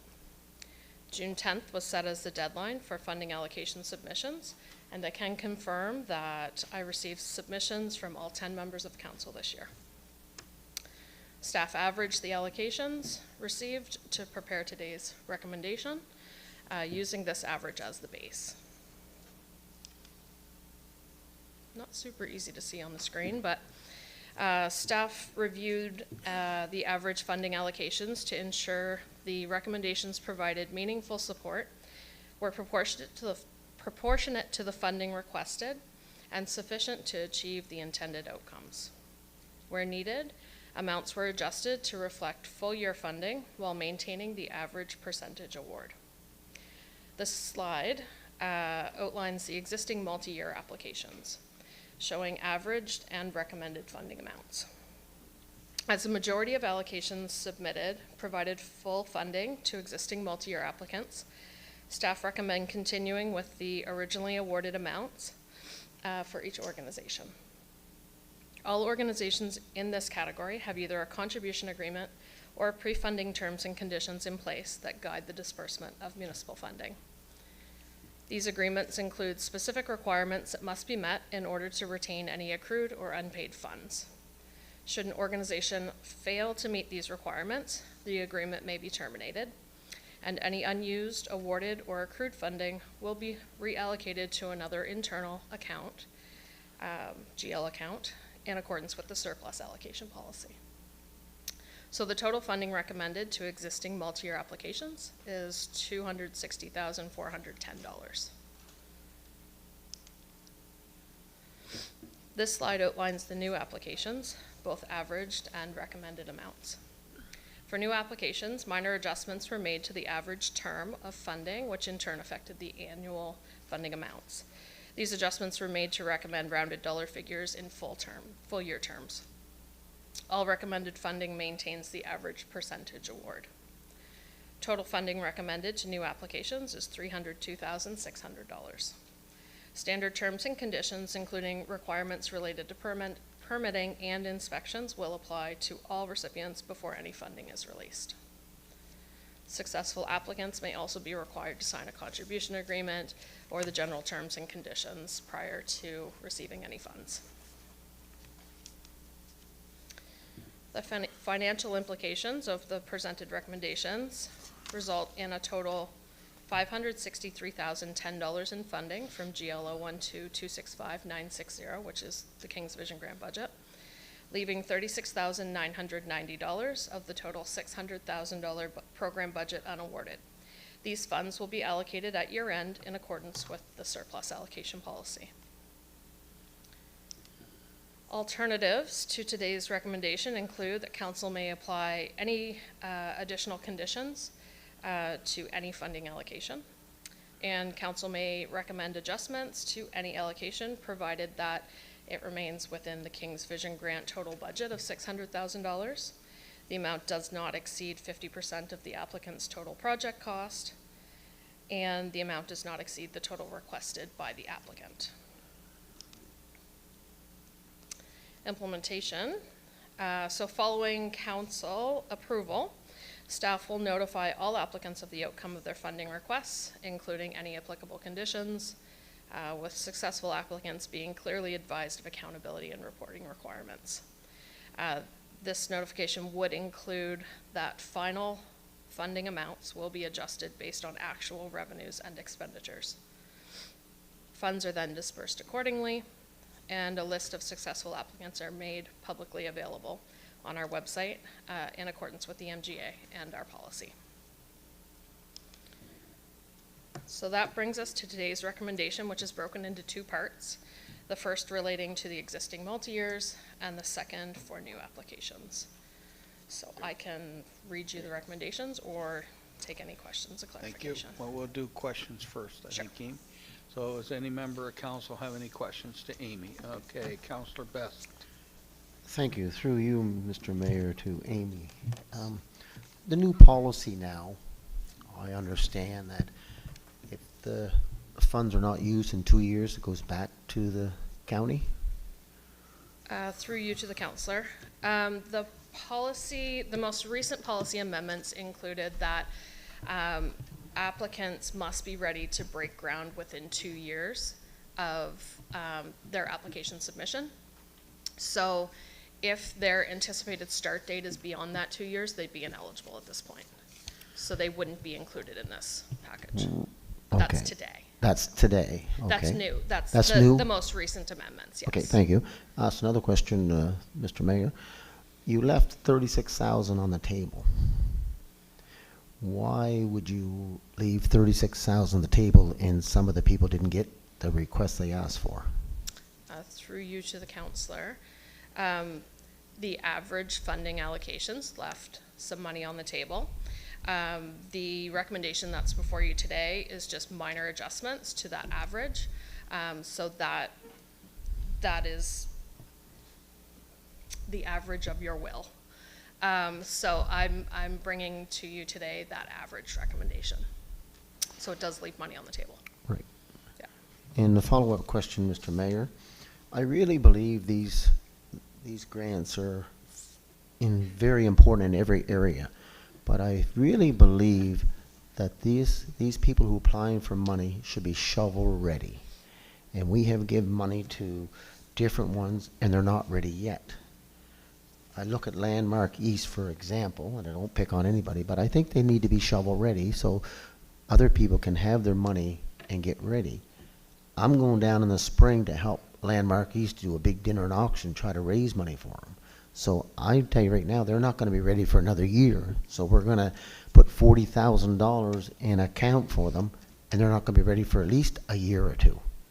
I think that's something that I'd like to see councillors look at it and discuss. Maybe we should pull out a couple of them that's not ready and keep it aside, and so everybody else can have their full amount. Thank you. Councillor McPherson. Through you, Mr. Mayor, thank you very much. This is an exciting day. I think it's so important that we're able to contribute $600,000 to communities, because that's where a lot of the activity and action takes place. My question, not very different from the last councillor's remarks around the 36,000 remaining. And I was just looking for a little bit of clarity of what it means that those funds, if not used, will be transferred to another GL account in accordance with the surplus allocation policy. And I guess where I'm getting with that is, trying to ensure that that $36,000 does in fact make its way back into what it's meant for, and that's community-based initiatives. Through you to the councillor. The surplus allocation policy is a policy of council, and it does prescribe at year end any of the surpluses that remain in any of our GL lines where that is directed. It is quite specific in what those go to. I'm certainly not an expert. I may defer to Rob if he has any further information about that, but that policy does dictate exactly where it goes. So it may go into another reserve for operating or something. I'm not sure exactly. Do you have any? Deputy CAO Frost. Through you, Mr. Mayor, to the councillor, not a lot further to add, councillor, except that it goes into that pool at the end of the year, so it doesn't necessarily go to a different GL. It sits in that current GL until the end of the year and then gets allocated. Most of those then get moved to reserves at the end of the year for future development. And then, of course, next year when you set the budget, you may decide to bring that money back if you want it for specific community use. Thank you. Councillor Lutz. Thank you, Mayor. Through you. I'm curious about the surplus, and I recognize that that's because, as a group, when we averaged out our allocations, not all councillors allocated 100% of the funding, and they budgeted for a surplus, like an extra amount. And so I'm trying to clarify. The yellow column is council's averaged allocations, and the green column is staff's adjustments to that in recommendation. I feel I note a large difference in the Halls Harbor Community Development Association's average funding allocation, $75,500, and the recommended, which is almost $30,000 higher. What accounts, is that referencing back to what you noted about the funding agreements and all those types of things? Like, that seems like a big difference. Through you, Mr. Mayor, to the councillor. So many of the allocations came back with money remaining unallocated. Because the award amount is so high, over $100,000 to Halls Harbor, having only maybe 3 come back with 0 allocation to that is going to pull that number down a lot larger. So it dropped down to 75, but the majority of council still allocated funding. So the recommendation is to fund all of these as the majority of council allocated the funding there. Just a follow-up, is that part of the policy, like where staff go in after and say a majority of councillors wanted to see this fully funded, or is the policy more prescriptive in saying we just allocate the averaged amounts? There is no policy that dictates how this averaging is done or how the recommendation comes through. It's basically an SOP, which is just an internal control document that lays out how we do it. It doesn't prescribe exactly how this is done. We could bring the exact average through to you all. But because there are the existing multi-years are a difficult beast in itself because they do have many of them have those agreements in place. So it's of staff's opinion that if the majority of council is saying to fund this, that we'll bring back a recommendation that says we're going to stand with the previous agreements and let those documents carry forward and run that to term, basically. So, but it is, again, of council's will how this goes. Mm-hmm. And just one follow-up, if I could, Mayor. I'm with the surplus, feel as if when we approved a global budget for grants, that the intention was that all that money be spent within the grants. And so I'm not sure how to deal with this in particular, but I would like to see somehow that excess 30-some thousand dollars be reallocated to people who didn't get their full amounts, especially in the second, not the year over year, because I think all the year over year are fully funded. Am I correct in saying that? That's correct. Yeah, so if all the year over year are fully funded, then the new recommendations, I would like to see that surplus go back and be reallocated. And I'm not sure if there was not a flaw in the process, but if councils are averaging, if everyone fully understood the implications of not allocating all their money, or if that was intentional or accidental, because it is quite a complicated spreadsheet. So I think that's worth looking at. Thank you. Through you to the councillor, I'll just comment on that if you don't mind. It is difficult in year one, the first time that a council is seeing this process. It is a very foreign process, beyond basically everything else that you all do. So there is the potential for that. There are definitely things that we can improve on in future years, but with the new applications, there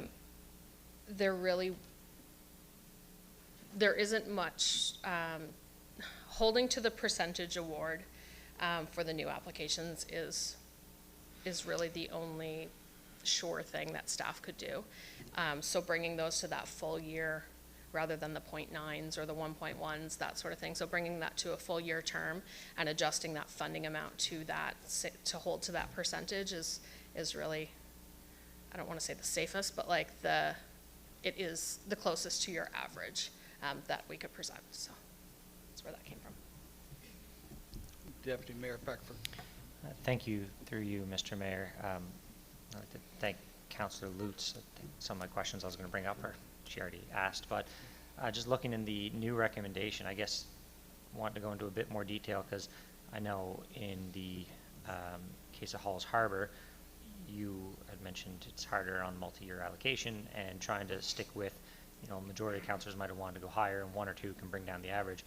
But in the case of Cambridge Elementary, we dropped it quite a bit from our average. So is it just the same thought process that you guys had in terms of how you allocate it? Just seems that's a significant drop for the elementary school. When the average was 70, we dropped it down to 64. Through you, Mr. Mayor, to the councillor, or Deputy Mayor, sorry. I'll just bring that up here, not that you can probably see it that well. So the averaged allocation, the percentage allocation on that was 36%. So, but it was at 0.9 for the term.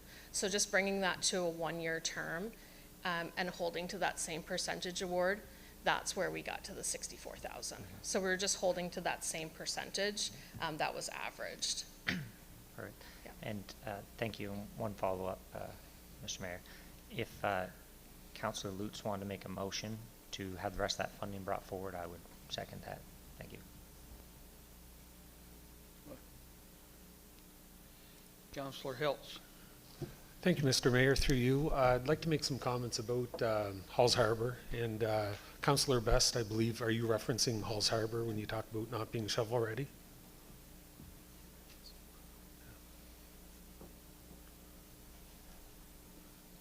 I think this is number 2 and they're not ready yet. You were telling me that they're waiting for provincial and federal money. Yeah, thank you. So, yeah, Halls Harbor. So the village of Halls Harbor, about 80,000 visitors per year. I can tell you, I think it was February of 2022 when they had their bridge washed out, the boardwalk washed out. I spoke with the executive last week and their Halls Harbor Community Development Association. So there is a new executive, there's a new harbor authority, and they've already met and they've got big plans.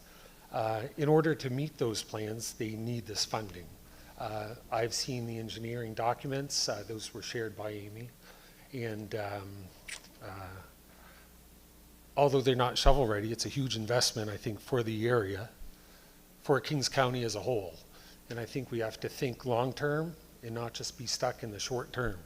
It's a huge project, and I think it's well deserved, and of course it's all run by volunteers as well. And I would like to, I'd echo the comments made by Councillor Lutz. I'd support that as well. That's all, thanks. Councillor McPherson.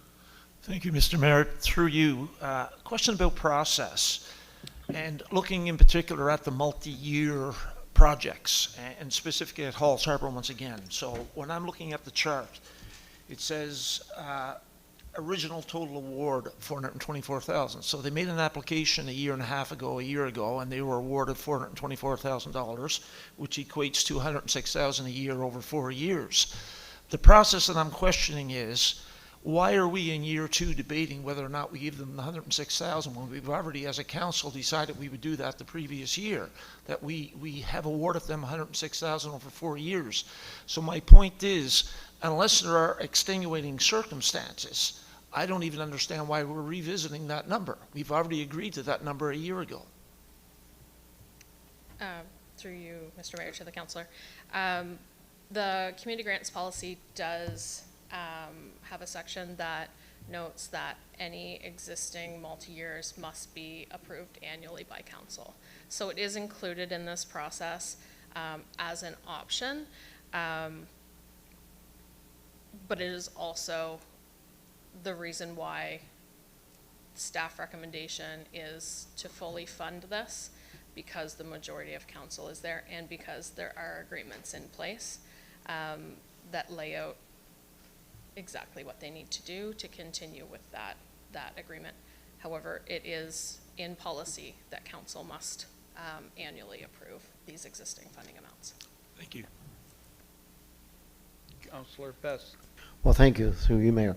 So I guess every year we'll be coming up, every year we can make changes anytime we want as council. Just because the council before this agreed to it, that can be changed anytime, I take it. Through you to the councillor,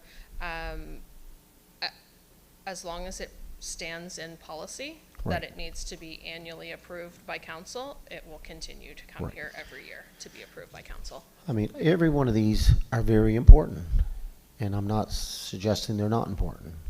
So make sure we get that straight, that every project is important. And I just like to see that we should be shovel ready. Let's take Landmark East. This is the 4th year, and they're not ready yet. And I probably can tell you that next year they're not going to be ready either. So we're tying up money that other people could get the full amount and get their project started. And that's what I'm very, very impressed with, that we have to be shovel ready instead of waiting 4 years, and they're not going to be ready for maybe 5 years or 6 years. But they're tying a lot of money up. And I agree with Councillor Lutz that this $36,000, if we're not going to use it, I feel it should come back in the vision grant for next year instead of just putting in the general and goes wherever we want. I think this should be all separate money. So if it's $600,000 next year, and if we don't use that $36,000, there should be $636,000 to give away. That's my opinion. CAO Conrad. Thank you, Mr. Mayor. I don't want to weigh in on your debate part of it, so this is intended for a point of clarification. But so when we have surplus in GLs and the surplus allocation, I think you might want to consider what the intent of that policy is. And if I was going to summarize that policy to the nub of it, it relates to underwriting future year debt. So it reduces the amount of long-term debt that we incur in the next year. So that's basically the purpose of that policy. I'm not saying that council can't say you can have another reserve or you can't change the percentage, but I just want to throw on the table that works not just for this GLs, but all of those GLs. If they come into that point, the first use of that reserve is to lessen the amount of future debt.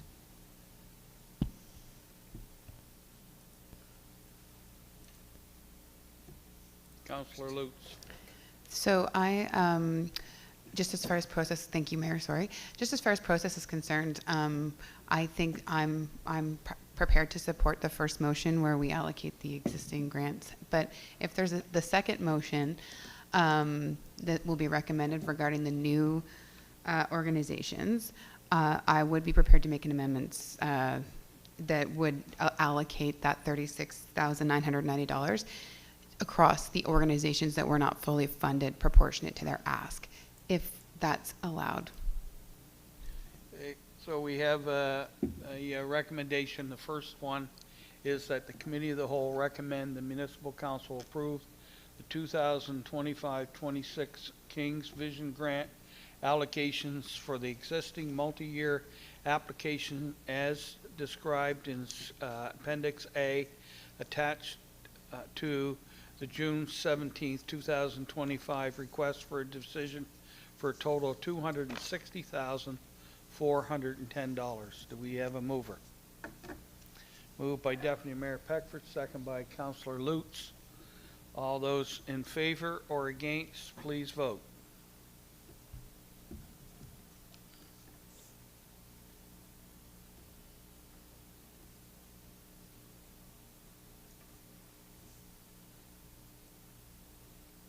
Okay, motion carried.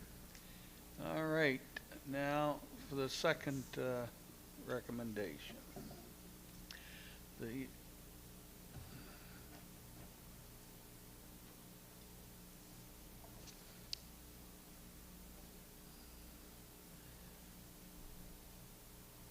That the Committee of the Whole recommend Municipal Council to approve the 2025-26 King's Vision Grant allocations for the new application requests as described in Appendix B attached to the June 17th, 2025 request for a decision for a total of $302,600. Moved by Councillor Sappington, second by Councillor Hiltz. Okay, we got some further discussion here. Councillor Lutz. Thank you, Mayor. So I would request to make an amendment to this motion, and it would simply be to add, leave it as is, and add a sentence at the end that reads, and that the surplus funds of $36,990 be dispersed to the new applicant organizations in a manner proportionate to their initial asks. Okay, do we have a seconder for that amendment? Second by Councillor Best. Okay, all right. So, that's your amendment. All right, Councillor McPherson, are you speaking on the amendment? Okay. Thank you. Through you, Mayor. I'm not so sure that this is the resolution that we're looking for. And what I mean by that is I want to see all of the money that's the $600,000 that's allocated to community initiatives be used for community initiatives. My point is that we shouldn't be spending the money just for the sake of using all the money. And what I mean by that is if that number of $302,600 best represents what we should be allocating towards these requests, I'm okay with that. But the $36,000, as Councillor Best said earlier, the $36,000 that's remaining should be put specifically in the following year towards the vision grants. So what I'm saying about the amendment is I don't agree with the amendment because I think there is a broader perspective there that we shouldn't be spending money specifically this year if it's not warranted. However, we should be guaranteeing that the money remains within the vision grants in subsequent years. I hope that makes sense. Thank you. Councillor Lutz. Thank you, Mayor. Through you.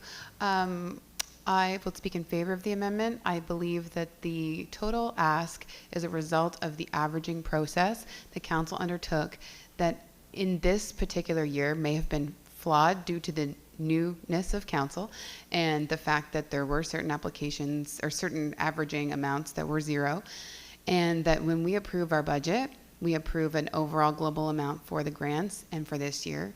All the new applicant organizations met the criteria for receiving funding for this year, and the only reason that their funding wasn't fully met was because of the averaging of council, and I believe council's intention is to spend the budget that they allocate, which this year we decided was the $600,000, and that we should be using it this year because we had approved that in our overall budget. I don't think that there's a need for surplus, and that actually in not amending the motion, we slow down projects in our community that met all the criteria and deserve to be fully funded in this year, or funded to the amount that we can fund them with the excess after the multi-year commitments are completed in this year.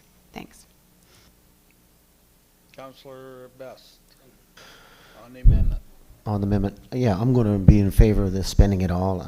these people has been doing a lot of work and getting fundraise money, and I guess maybe somebody misunderstood me when I said if we don't spend all the money, we should put it in the vision grant. But I want to spend every cent of it. Next year we'll have $600,000 to spend, hopefully again next year. So only way I'd want that money back in the vision grants if we didn't use it all. And I feel that everybody should be able to get exactly what they want. Thank you. Councillor McPherson. Thank you very much, Mayor, through you. And I'm not disagreeing with either of the previous speakers. All I'm saying is that we should never tie ourselves into a process by which we know we have a budget of $600,000 and we're spending that $600,000 no matter what. We should be given the money based on what's warranted, and if it's not warranted within the year, then we should have the option of pulling it through to the following year. So yes, I'd love to spend the $600,000, but maybe $302,600 is best allocated for what's been requested, and therefore I feel that instead of losing that money to the vision grants, it's more appropriate to carry it forward. Okay, so we will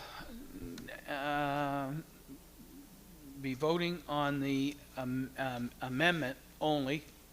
So all those in favor or against of the amendment, please vote.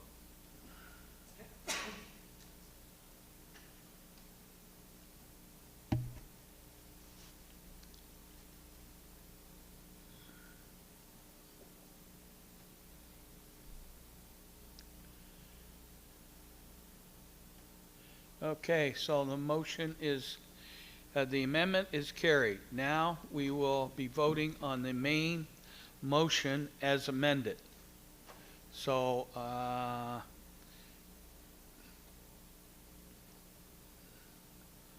we can see if that comes back up. Yeah.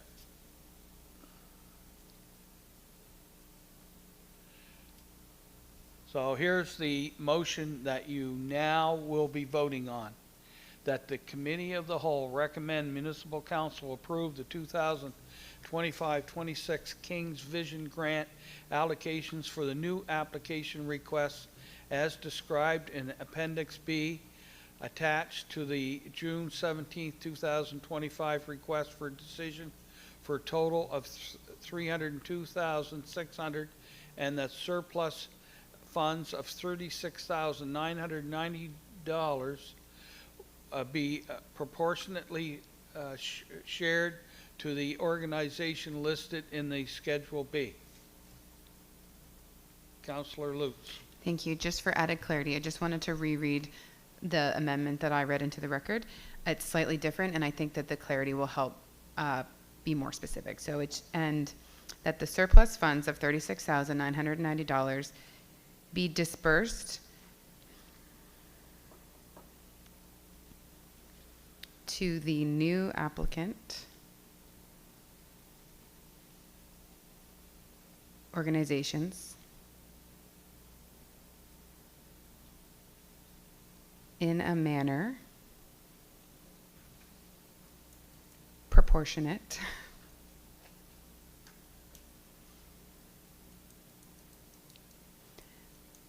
proportionate, ATE, sorry, this is painful, to their initial requests. And that period, full stop. Yeah, thanks. Who seconded that amendment? Okay, and you agree with that? Okay. CAO Conrad. Thank you, Mr. Mayor. If I can make one suggestion, it wouldn't be, in my estimation, it wouldn't be dispersed, it would be awarded, because this is a claim process. Okay, so we can change the word from disperse, awarded. Is that okay with the mover and the seconder? Okay, all right. So I'm going to read that one more time so we're clear. That should be the, we got two that's.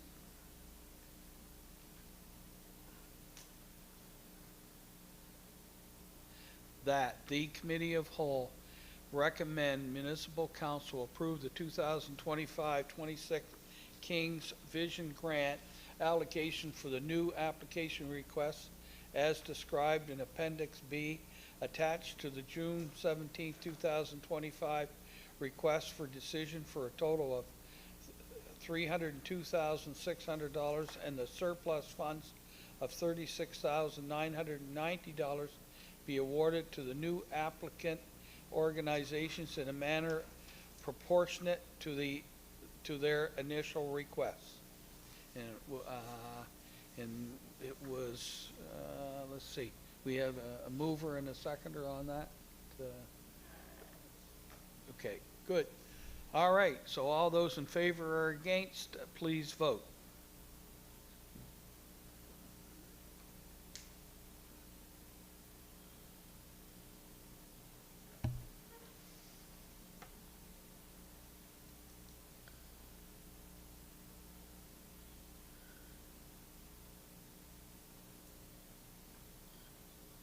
Motion carried.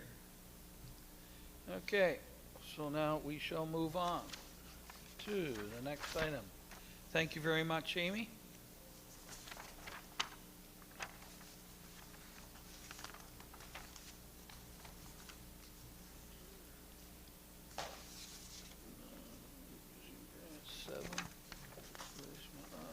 Okay, financial services, amendments to bylaw 93, private road maintenance and improvement charge. Scott Conrad, CAO, and Martin Kehoe, Manager Environment Services, will be presenting. Thank you, Mr. Mayor. Unfortunately for you, it's just me, and I am acting in the stead of Scott McKay, who is away on personal leave. So the presentation that I'm going to deliver deals with bylaw 93, which is our private roads and maintenance improvement charge bylaw. So as you recall from prior council briefings, there are a variety of types of roads in our municipality. One of those subsets is private roads. So they're not publicly owned, they're private roads. I would describe what we do through this bylaw is it's a flow-through charge that we collect on behalf of the private people that are associated with those private roads, and is a mechanism to collect funds to flow through to them for their use in maintenance and capital upgrades of those roads. I believe last year we had 16 registered organizations, and this year we have 17, so we're up by 1. So the recommendation that'll come back at the final screen here is that Committee of the Whole recommend Municipal Council give first reading to amend the private road maintenance improvement charge bylaw, bylaw 93, as outlined in today's request for decision. So this, because it's a bylaw, and the bylaw has an appended list of road organizations, and we only deal with a road organization, that list changes both in terms of who's on the list. So I mentioned we have one additional organization this year, and through their meeting process and their own internal bylaws, there may be a change in the amount of fees that they're requesting the municipalities to collect on their behalf. So that's why we do it annually. And I mentioned here we're now up to 17 with some changes perhaps in the amounts that were collected. In terms of how we would implement this, it's part of the, it is a bylaw, so it goes through the reading process and requires notice and publication for it to be in force. So that'll involve posting on the municipality's website. That would happen after the second reading of council, and then the approved charges will be levied on the September tax bills. So the bylaw, by and large, enables the collection of those fees, as I mentioned, through bylaw 93. In terms of what we do as this flow-through charge, we collect, are proposing that would be collected this year, $321,799. There are approximately 50 kilometers of private roads that service more than 1,000 properties. So again, the recommendation here is that Committee of the Whole recommend Municipal Council give first reading to amend the private road maintenance and improvement charge bylaw. Bylaw 93 is outlined in the June 17th, 2025 request for decision. The RFD that was circulated in their package lists the 17 organizations. Some of them have multiple charges. So if you're wondering why there's more on that page, but if you count the subtotals, there's 17 organizations up from 16. I can do my best to try to answer any questions you may have. Okay. Thank you. Any questions to the CAO? No? Okay, then we have a recommendation that the Committee of the Whole recommend Municipal Council give first reading to amend the private road maintenance and improvement charge bylaw 93 as outlined in the June 17th, 2025 request for decision. We have a mover and a second. Moved by Councillor Harding, second by Councillor Allen. Any, for all those in favor or against, please vote.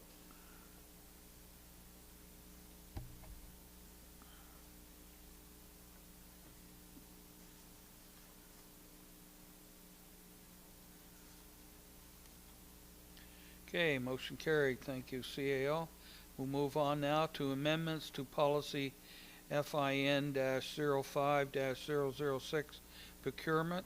Vicki Brooke, policy analyst, will be presenting. Vicki. Good morning, Mr. Mayor, members of council. This morning I'm presenting amendments to policy Finance 05006, which is the municipality's procurement policy. As a quick note before I begin, I will say that when policies come before council for consideration, they are always reviewed by members of the management team or staff that are impacted by the policies.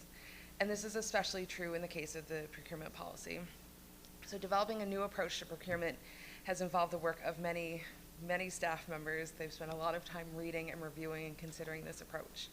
So while I am the one presenting today, I do want to acknowledge the significant contributions of my colleagues, especially Tyler Honeywood, Manager of Financial Reporting, and especially the work of Chrissy Taylor, the municipality's procurement officer. She did so much work that I may defer a lot of your questions to her. She said she's ready for it. So first, some comments on the municipality's current procurement policy. The policy was first adopted in 2011 and amended in 2023. It's a source of direction that staff use in procuring goods, services, and construction for the municipality, and virtually all of the work that staff undertake. Throughout the time that the policy has been in place, there have been some changes made, but there hasn't been any significant overhaul, if you will, of the policy and our approach to procurement. So it's fair to say that since this was adopted in 2011, the landscape governing procurement has changed, and it's prudent now that we have a rethink of how the municipality approaches procurement. Before getting into specific changes that staff are proposing, I will provide some overarching comments on the approach that we have taken to the amendments. So broadly speaking, the revised policy is seeking to align with trade agreements at the provincial and national level. There's also a move to be more efficient in procurement events that we undertake, from beginning to end. So you'll see this in proposals to remove redundant steps that we currently have in the procurement policy. The draft policy also seeks to remove procedural items and maintains the policy at the strategic level or the directive level. And this is because staff use a series of standard operating procedures, or in this case a procurement manual, to operationalize council's directives. So it's appropriate that we remove the procedural items and put those in their correct administrative form. The next slide will detail more amendments, but I do, just as we are going through this, want to keep at the forefront of council's mind that this policy has a very significant impact on how the municipality does business. So it impacts every business area, from the purchase of vehicles down to the purchase of staples. So it is a really foundational piece of the work that we do. The first change that we'd like to discuss is that of purchasing authority. So in section 7, staff recommend that the CAO have the authority to award or purchase all goods, services, and construction that has been approved by council through the operating or capital budgets. So what this means is that council's review, debate, and approval of the budgets will serve as the foundation or the authority for procurement events. And following council's approval of the budget that details the projects, that will enable the CAO to undertake the procurement activities needed to act on that project. And this expedites the procurement process by removing the times that staff have to return to council to again present a procurement event. Secondly, in section 8.1, and really throughout the policy, there's a move toward best value versus what we would normally think of like a complete bid with the lowest costs. And what this means is that in evaluating offers, staff will give consideration to life cycle costs, supplier capacity to meet procurement criteria, social considerations, as well as sustainable procurement considerations in addition to cost. It's a more holistic way of thinking about how and why we purchase what we purchase. And it's important to note that best value requirements may vary by procurement event. Section 8.2, which are the high and low value procurements, these are designed now to align with the thresholds used by the government of Nova Scotia. There are separate thresholds for goods, services, and construction, which are detailed in a table. And these direct whether a procurement event is discretionary, invitational, or if it's an open competition. In section 12, there are new provisions for alternative procurement practices, which is something that comes up in the Provincial Procurement Act. And these are when goods or services are purchased through a non-competitive process or there's a limited competition. So it is an alternative procurement process, as the name suggests. These are only ever to be used in the situations that are listed in section 12 of the policy. And it is a very prescriptive list. It can include things such as ensuring protection of patents or copyrights, purchases from other government bodies, or purchases to support a measure with respect to Indigenous persons. These are infrequent and rare circumstances, but as part of a comprehensive policy, it is important that these provisions be in place so we have direction on how these situations will be handled. The policy amendments also make a clearer distinction between emergency procurements and those made in emergency situations. Emergency procurements is when there's immediate or a serious need that can't reasonably be met by any other procurement practice. And expenditures made in emergency situations are those when there's a declared state of emergency at either the local, provincial, or national level. And those situations are listed in Bylaw 110, which is the Emergency Management Bylaw. In those cases, the CAO is authorized to make all procurement decisions necessary to protect the legal interests of the municipality.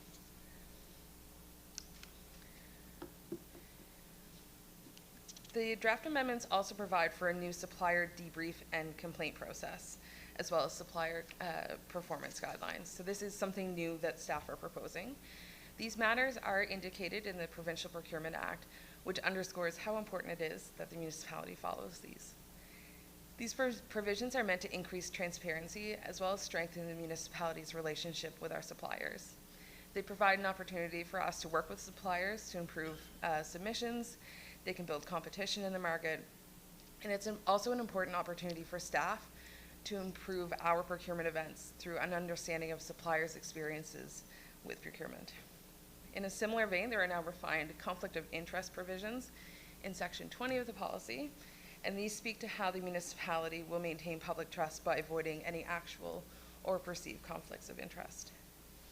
And finally, I'd like to draw attention to Appendix A. This is a new addition to the policy which speaks to document review and signing authority.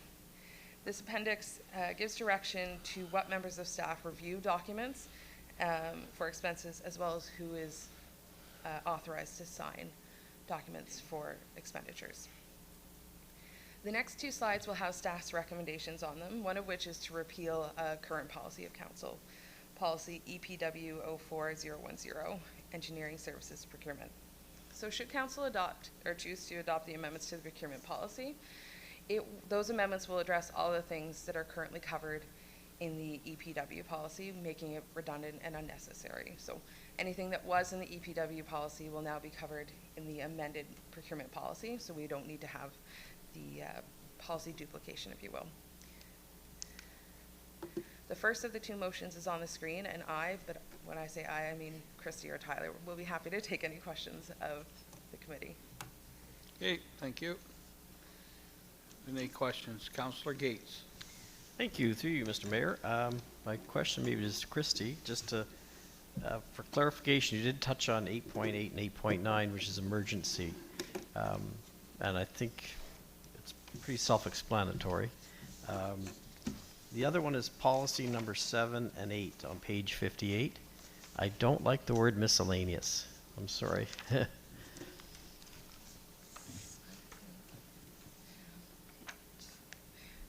Through you, Mr. Mayor, to the councillor.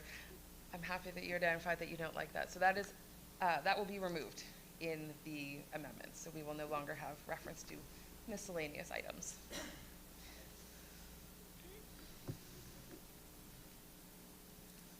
Deputy Mayor Peckford. Thank you, through you. In the discretionary thresholds of up to $1,500 where it doesn't have to go out to tender, if there's a product that we are purchasing on a regular basis that is under that threshold, are there provisions for us to send that out to tender? Like if there's something that we're going to be doing for 6 months at a time, every year, continuously, yet it is under that threshold, at what point do we say, okay, we're going to put that out to tender and look for multiple bids?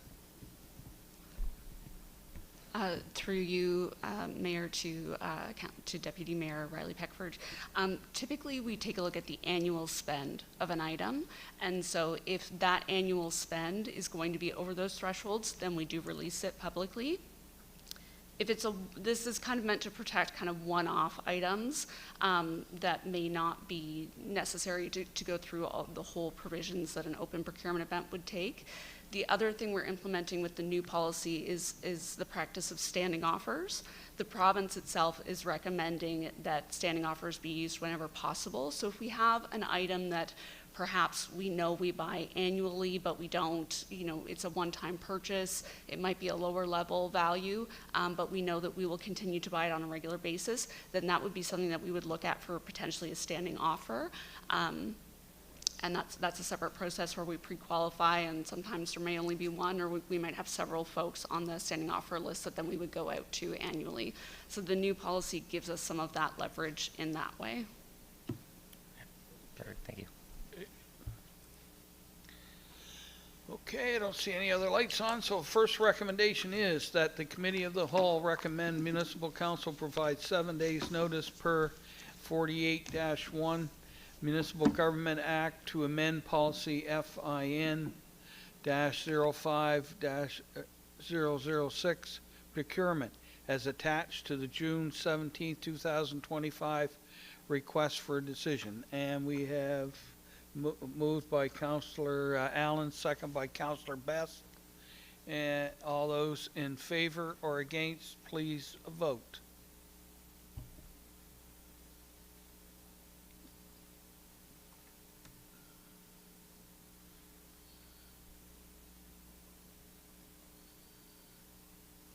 Motion carried.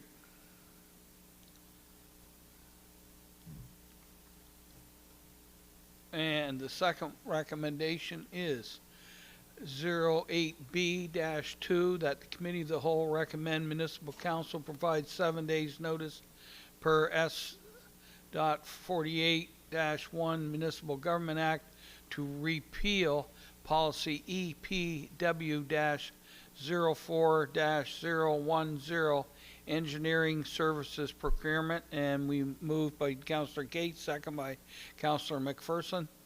All those in favor or against, please vote.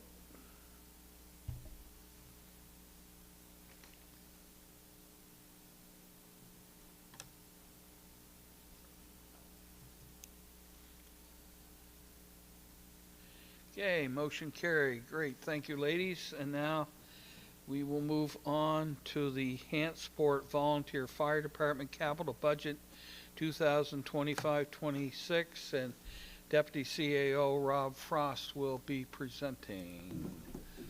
Mr. Frost. Thank you, Mr. Mayor, and good morning, Council.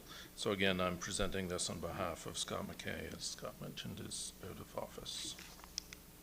So the recommendation that will be brought forth to you today is that Committee of the Whole recommend Municipal Council approve the capital budget of the Hantsport Volunteer Fire Department for the fiscal year 25-26, the amount of $272,292, and to reduce the 25-26 area rate through use of the interest accrued on unpaid contributions to the region of West Hants as described in the June 17th request for decision.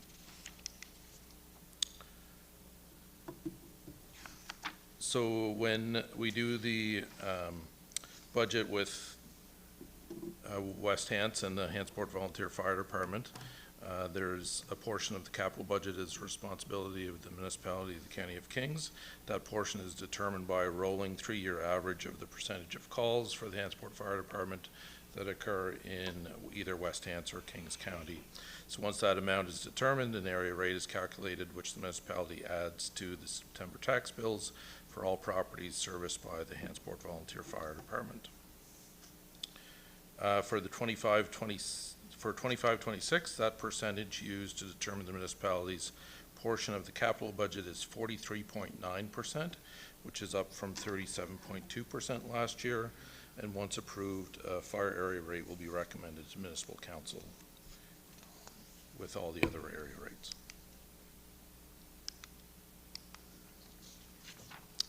So just to provide you with the list of capital items that are included in the Hantsport Volunteer Fire Department list.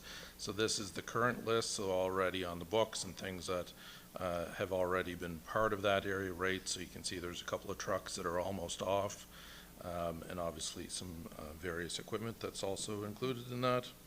And then the new items this year that were added is a light rescue truck to be added, and again, some other equipment that are fairly shorter term purchases. So that total number of the entire Hantsport Volunteer Fire Department capital budget for the year is $272,292. So we then take that number, the $272,292. As I mentioned, MOK is responsible for 43.9% of that amount, or $119,536. We apply an administration fee of 4% for $4,781. There's HST on that for a subtotal of $124,986. There's also the Hantsport Fire Hall principal, which again was an agreement that was put in place a few years ago, and that basically works out to $1,055,000 spread over 25 equal payments of $42,224. So we add that in. So what we're saying is that we've been holding that amount. We haven't paid that to West Hants yet because there's still a few things that they need to complete on their fire hall, even though it's operating. So the interest accrued on that amount is $12,667, which we say has been paid by the ratepayers, so we should give them that benefit of holding that in the account. So the total municipality of Kings capital costs for the 25-26 years will be $154,544. So again, we have to recover that $154,544, the assessment value of the area properties. So again, anything that's in Kings County in that Hantsport Volunteer Fire District is $142,435,000 of assessment. So again, working that through, we come up with a rate of 10.85 cents per $100 of assessment for that capital rate, which is an increase from 9.6 cents in the 24-25 year. So there was an area meeting held on June 11th in Hantsport, which I know the mayor attended, as did Councillor Allen, as well as Scott McKay and some other staff. There was a vote held. I believe there was 8 members in attendance, 6 voting in favor, 2 voting against or not voting. So with that, we bring forth the recommendation that the Committee of the Whole recommend Municipal Council approve the capital budget of the Hantsport Volunteer Fire Department for the fiscal year 25-26 in the amount of $272,292, and to reduce the 25-26 area rate through use of the interest accrued on unpaid contributions to the region of West Hants as described in the June 17th request for decision. And I can try and answer questions. Okay. Councillor Gates. Thank you. Through you, Mr. Mayor, to Mr. Frost. The increase in the area rate to 11.74, so sorry? 10.6. 10.6. Is there a term on that, or is that continually going forward? Through you, Mr. Mayor, to Councillor Gates. So it's set every year, so it's dependent on the total capital plan every year. So as I showed in that one slide, there's a couple of trucks that will be coming off next year. So again, you have to look to see where the rate is. If there's anything new that goes on, you have to kind of total it every year. Thank you. You're welcome. Their rate's higher than most because of the new fire hall. Okay. So, CAO, Deputy CAO read the recommendation, so I'm not going to read it again. So we need a mover and a seconder. Moved by Councillor Best, second by Councillor Lutz. All those in favor or against, please vote.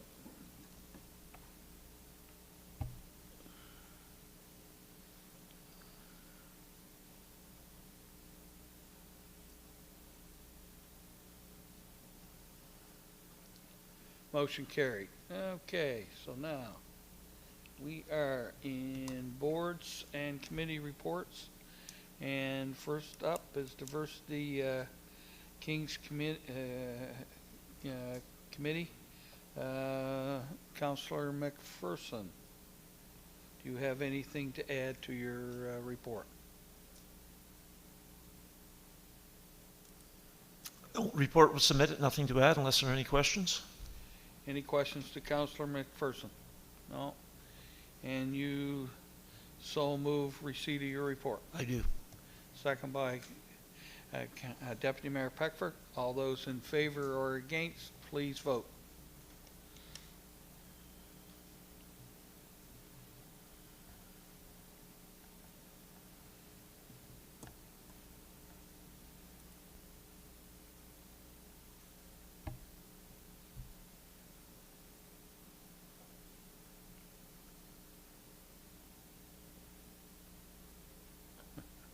I guess we were going to do them all at once, but I'll do them individually now. Okay, motion carried. Move on to Joint Accessibility Committee, submitted by Councillor Hiltz. Do you have anything to add to your report, Councillor Hiltz? Okay, moved by Councillor Hiltz, second by Councillor Allen.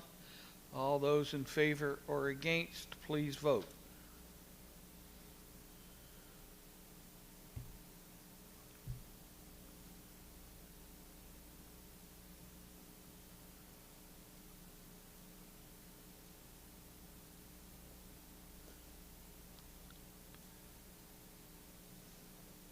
And Deputy Mayor is in favor. So motion carried. Move on to committees of council. Councillor Sappington. If you don't mind, Mayor, I would like to just have a verbal report real quick. Sure. As the chair of the Police Advisory Board, on Wednesday I was honored to go with municipal staff to tour RCMP H Division headquarters in Dartmouth. It was an all-day tour. It was fascinating, and Commanding Officer Dennis Daly, who is the commanding officer of the entirety of Nova Scotia RCMP, was very gracious. And then, interestingly enough, on Friday, also in the capacity as chair of the Police Advisory Board and also chair of Diversity Kings, I went to the African Nova Scotian Justice Institute symposium, where they discussed anti-Black racism, gun violence, and gender-based violence. It was a really heart-wrenching day, but I was excited to run into Commanding Officer Dennis Daly from the RCMP there as well. And so that's what went on. I so move. Okay, and second by Councillor Allen. Any questions to Councillor Sappington? No? All those in favor or against, please vote.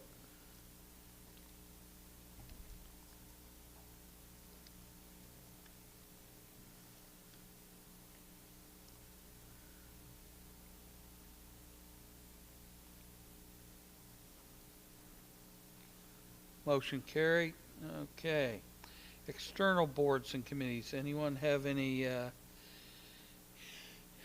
Okay, Councillor Lutz. Thank you. Just briefly note the AGM for the library board is on this Thursday, so I'll be attending that. And also just a reminder to council that the summer reading program is open. So if you're talking to folks, that's a really exciting program where you can register and log the amount of minutes that you read this summer and enter to win prizes. They've got kids one and an adult one, and it's a really awesome service that they provide. So, and it's a lot of fun. You can gets people out and about. So just it's open and you're free to register. Thank you. Any questions to Councillor Lutz? No. I too would like to suggest that the Valley Wren AGM will be at the Greenwood Golf Course on June the 23rd, so just pass that along. Anyone else? No? Would somebody like to move a motion to receive the verbal reports, please? Moved by Councillor Lutz, second by Councillor Hiltz. All those in favor or against, please vote.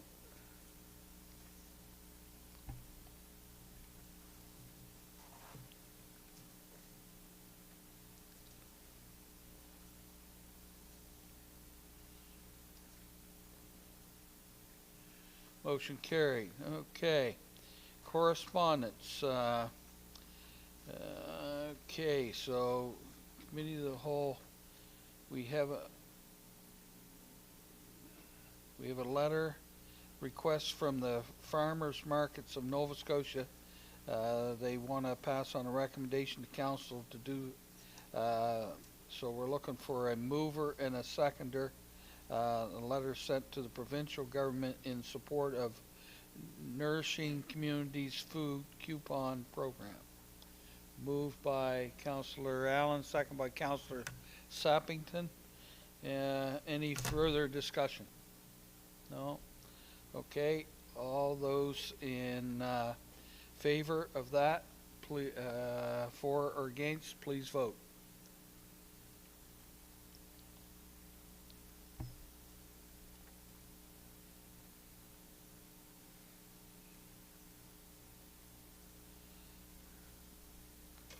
That's to send the letter, and I guess we need a motion to receive the correspondence for information. Moved by Councillor Sappington, second by Councillor Gates. All those in favor or against, please vote. Probably did that backwards, but that's the way it is some days.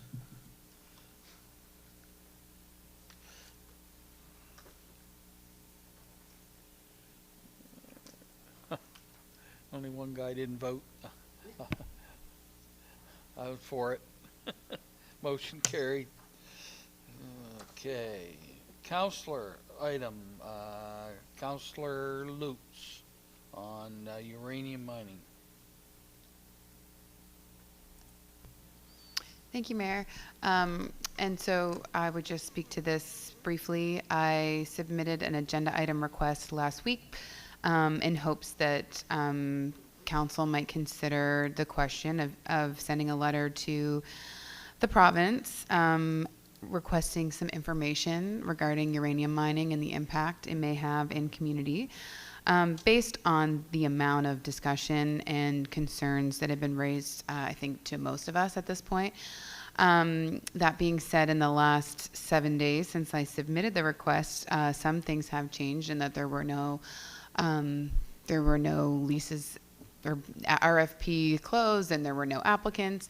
And so I'm still glad that it's on the agenda today so that we have the opportunity, to consider it. But as for I think that my motion is now outdated and probably no longer relevant in the form it was submitted.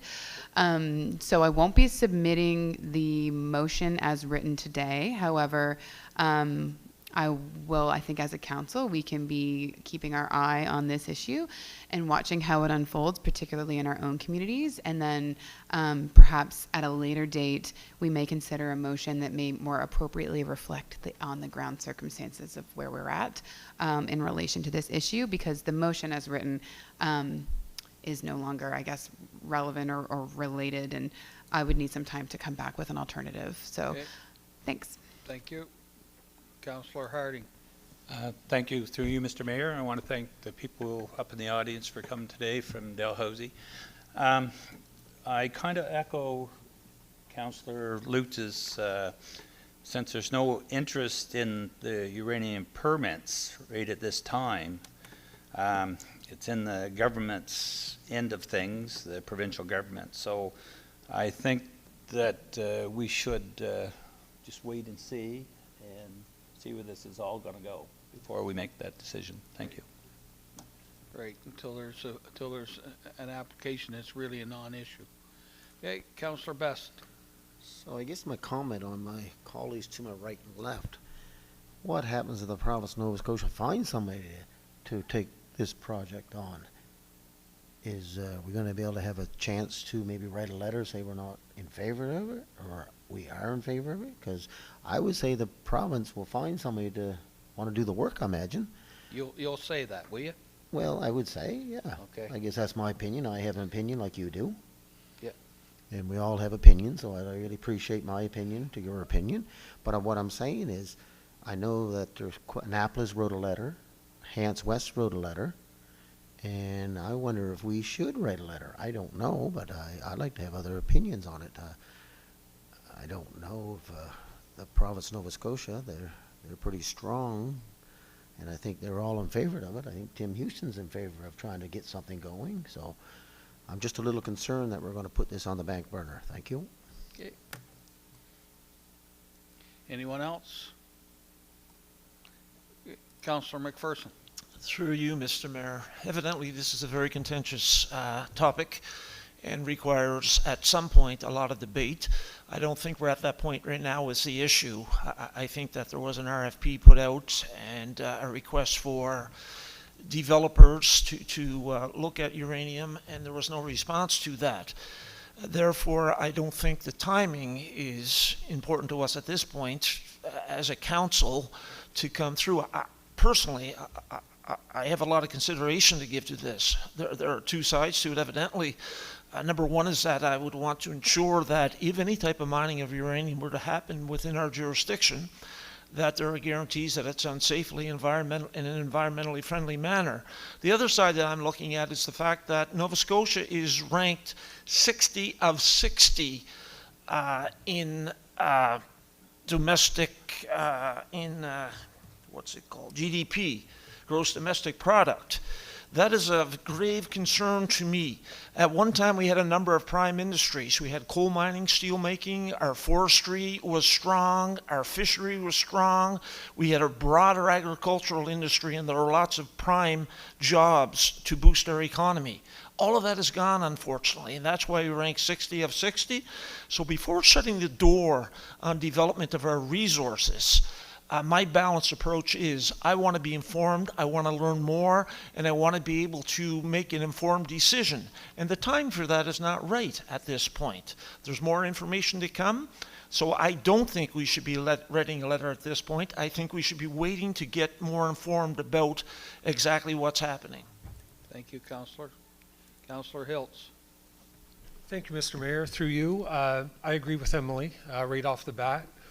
If they do find a bidder, I don't know if they will or not, I think that has to come right from the back burner right to the front burner, right away. I understand what you're saying too, Councillor McPherson. However, I would never support any risk to the environment, no different than aerial herbicide spraying on the North Mountain, no different than this. It's only mined, I believe, in northern Saskatchewan right now, and there's a good reason for that. 622 kilometers from the nearest town. Never ever would I vote in favor of putting this province at risk. Anyway, that's my 2 cents. Thanks. Okay. All right. I don't see anybody else, so we will move on then to other business. Councillor Best, I believe, had something you want. Is there? Oh. Councillor Best has something, and does anyone else have anything too on the other business? No? Okay, Councillor Best, do you have an item? Yeah. Well, thank you, Mr. Mayor.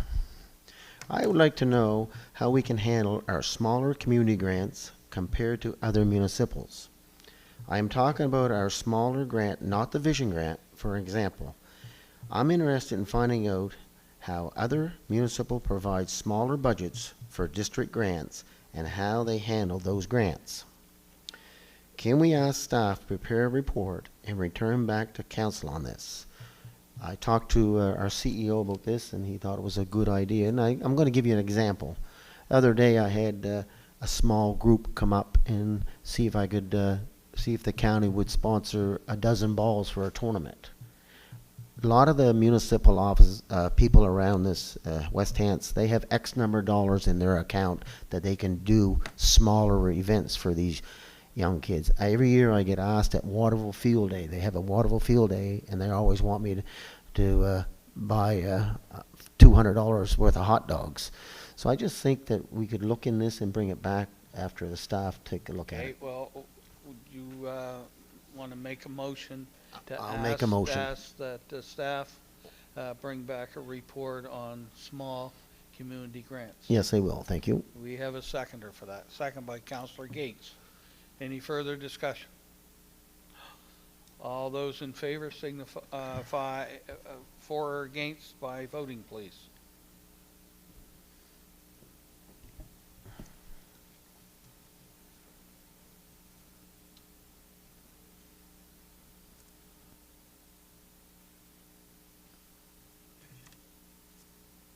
Okay, motion carried. Thank you, Councillor Best. We'll move on to comments from the public. At this time, I would invite members of the public to come to the podium, and I would just want to remind them that council does not enter into discussion or debate with the members of the public, but they're welcome to come forward, make their comments to council, and I would ask them to state their name and their address, and each individual would have up to 2 minutes to make their comments to council.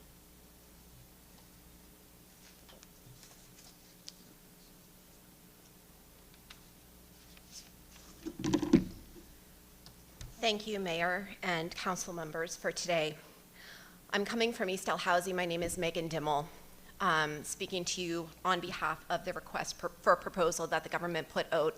And although there were no proposals for this RFP, I would like to state that the Premier has said he is full steam ahead on this critical mineral strategy, so I feel it is very important for you all to send a letter. I come before you today not only as a concerned resident of Nova Scotia, but someone who believes strongly in protecting the land we call home for ourselves and for future generations. As you know, the province reopened the door to uranium exploration quietly without meaningful and Mi'kmaq consultation. Uranium is known to have radioactive and hazardous material. Its exploration and extraction come with severe risks to air, water, ecosystems, and long-term community health. Already 4 municipalities have spoke out to our provincial government: Annapolis County, the municipal district of Lunenburg, Hants County, and Pictou. They have taken formal steps to pass motions and write letters to our province asking a pause on uranium exploration. Their actions are grounded in transparency, precaution, and the right of communities to have the say in decisions that directly affect them. I am here today to ask the municipality of Kings to do the same, to join your neighbors in calling for a pause until there is proper public consultation, scientific review, and meaningful engagement with the Mi'kmaq leadership, whose unceded territory this is. This is about more than one industry or one policy. It's about the integrity of our democracy and the safety of our environment and the future for our children and grandchildren. Thank you for your time, and I respectfully urge you to stand with us in opposition to uranium mining in Nova Scotia. We are Nova Scotia strong, and we stand to reinstate the ban. Thank you, Megan, for taking your time and presenting to council today. Thank you. Is there any other members of the public that would like to come forward?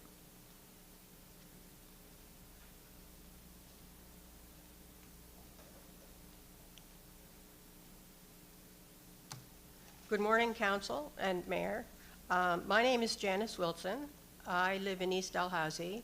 I am in Annapolis County, but my one property borders Kings County. We won't hold that against you. Thank you very much. Okay. I hope you don't. I listened to McPherson give his thoughts, and my idea is on this, that if it's calling for a snowstorm, I don't wait for the snowstorm to start, but I buy my shovel and I'm ready for it. And I'd like to think we are ready for what is coming. Yes, no mining companies did come forward, but the Premier is very strong in saying that uranium mining can be done safely, and I totally disagree. Just back up a little bit. My husband and I have 260 acres that showed on that map designated for uranium exploration and mining. 170 acres of that borders Lower 60 Lake. 92 acres borders the Kings County line. All of this land is part of the LaHaye River watershed area. I have lived here all my married life of 47 years. My husband actually lived there all his life. We lived on family land that has been in the Wilson family for nearly 100 years or more. So it's family land, we reside there. My son he is building a house, he's living there. The property is mixed forest, home to all kinds of wildlife and birds. It has been a source of income for our family for years. We try hard to be good stewards of the land and take pride in being responsible harvesters of saw logs, firewood, Christmas trees, and recreation. I ski, I walk, I fish, I hunt on these properties, and uranium mining will destroy all of this. The Premier insists uranium mining can be done safely, but the facts show that it cannot. No mining company can guarantee that there won't be mistakes or accidents. And when you have uranium mining, you have not only toxic waste, but radioactive waste. Radioactive contamination would be devastating to groundwater, well water, the LaHaye River watershed, as well as vegetation, human life, human health, as stated by CAPE, and that is Canadian Association of Physicians for the Environment. And I am told by geologists and physicists and doctors who are not connected to government or mining companies that uranium is safer in the ground, and that is what I believe. We are not against industry, but uranium mining should not even be considered in East Dalhousie or any part of the province. And I would ask Council to keep this in mind when making decisions regarding our area. Thank you very much. Thank you for taking the time to come and present to Council today. Okay, we'll move on here. All right, is there any other member of the public that would like to speak? Okay. No, all right. I would ask for a motion to adjourn then, please. Moved by Councillor Gates, second by Councillor Allen. All those in favor or against, please vote.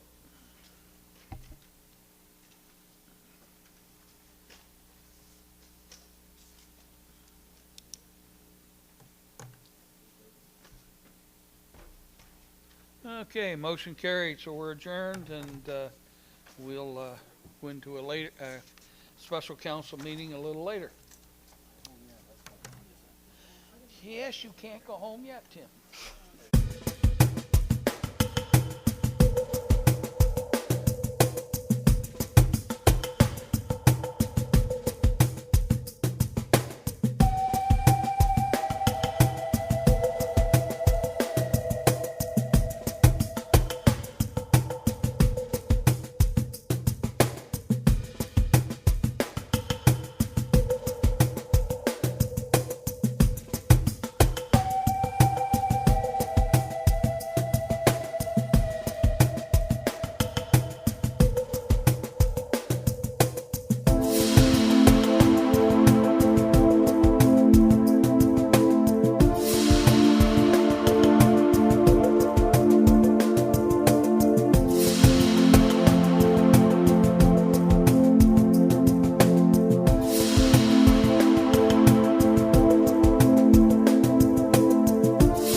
councillors are present.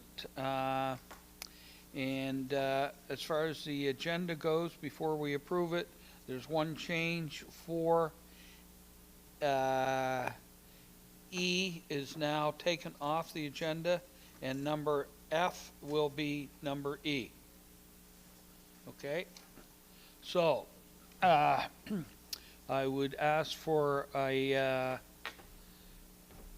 mover, and moved by Councillor Allen, second by Councillor Lutz, for the approval of the agenda. All those in favor or against, please vote.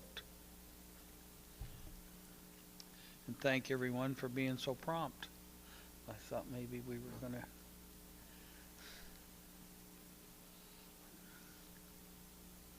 Motion carried. Okay. Is there any member of council that would like to declare a conflict of interest on any of the items coming up on the agenda? No? Okay, we will move on. For recommendations from the committee of the whole that we had previously, and the first recommendation is King's Vision Grants.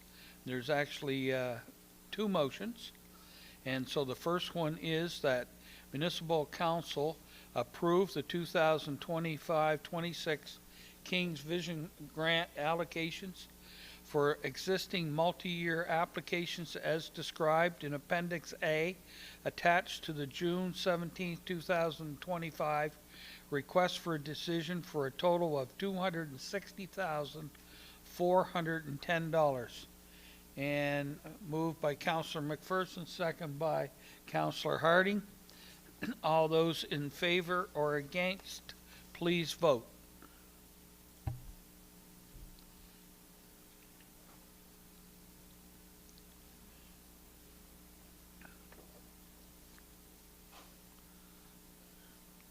Motion carried. The second motion is 04A-2. That Municipal Council approves the 2025-26 King's Vision Grant allocation for the new application request as described in Appendix B attached to the June 17, 2025 request for a decision for a total of $302,600 and the surplus funds of $36,990 be awarded to the new applicant organizations in a manner proportionate to their initial requests. And we have a mover moved by Councillor Lutz, second by Councillor Sappington. All those in favor or against, please vote.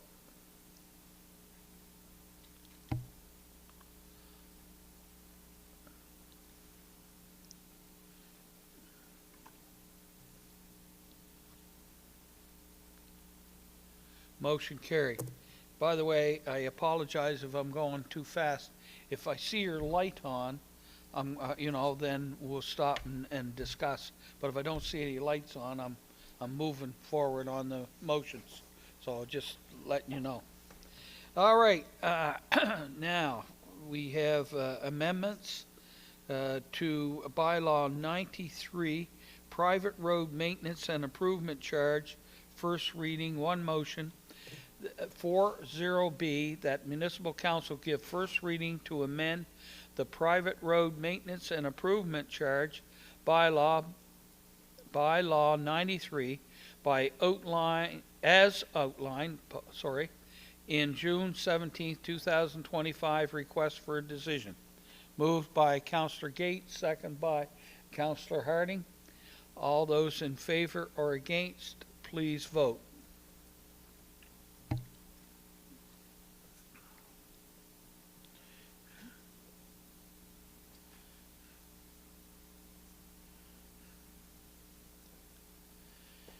Motion carried. We should have fed you sooner. We would have got through the other meeting faster too. Oh, we lived. All right. 4C, amendments to policy FIN 05-006 procurement notice There's two motions we'll be making here. 04C-1, that municipal council provide 7 days notice per S.48-1 Municipal Government Act to amend policy FIN-05-006 procurement as attached to the June 17, 2025 request for a decision. Moved by Councillor Allen, second by Councillor Gates. All those in favor or against, please vote.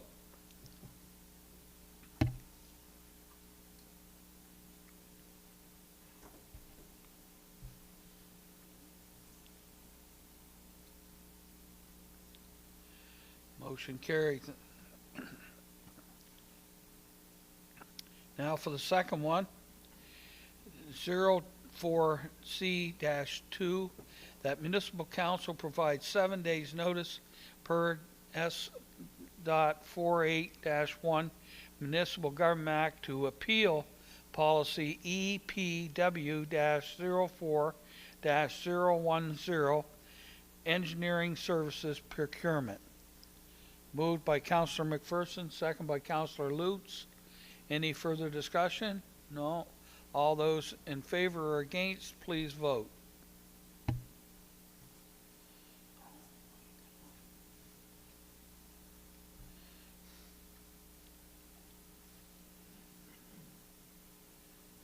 Okay, great. Madam Clerk, we got to feed these people sooner. Hantsport, okay. All right, next one, D. Hantsport Volunteer Fire Department Capital Budget 2025-26. Looking for one motion.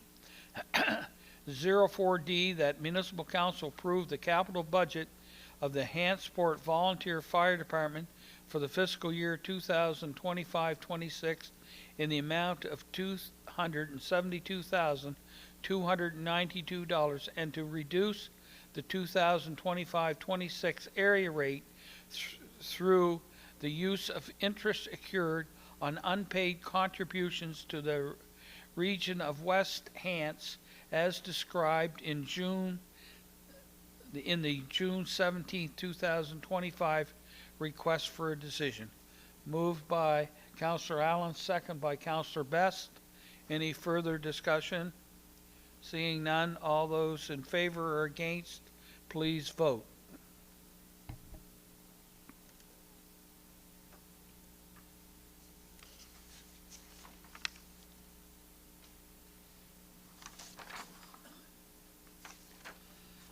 Motion carried. And the last one, item 4E, Farmers Markets of Nova Scotia request for support. 04F, that the Municipal Council direct the Mayor to send a letter to the provincial government in support of Nourishing Communities Food Coupon Program delivered through the Farmers Market of Nova Scotia.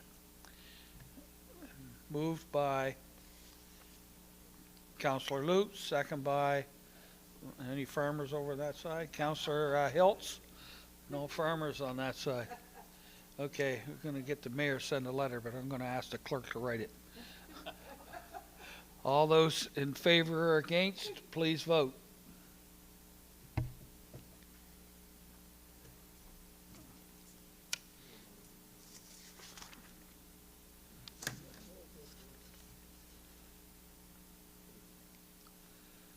Motion carried. Great, thank you. Comments from the public? We'll move right on. Nobody here. We're going to get through this before anybody comes in, right? Okay. Closed session. So I need a motion for council to move into a closed session, please. Moved by Councillor Allen, second by Councillor Sappington. All those in favor or against, please vote.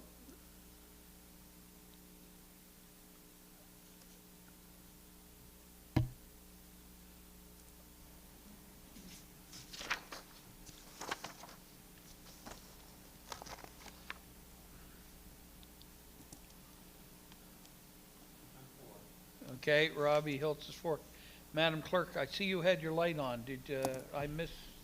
Thank you, Mr. Mayor. Yes, there was actually one other motion. That was the item that Councillor Best had added to the Committee of the Whole agenda. We could deal with it, excuse me, at the July Council meeting, though. It's up to Council, really. Okay, are you okay with that? Wants to do it today. Or, what?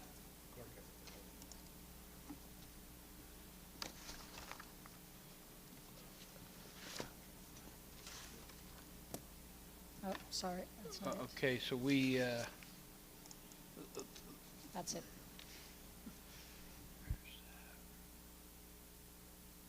okay, so I guess we're going to have to back up and go back into our special council meeting because I missed the recommendation from Councillor Best. So we are now back in our special council meeting. And the motion reads that Municipal Council directs CAO to prepare a staff report on a community district level grant program. That was moved by Councillor Best, second by Councillor McPherson. All those in favor or against, please vote.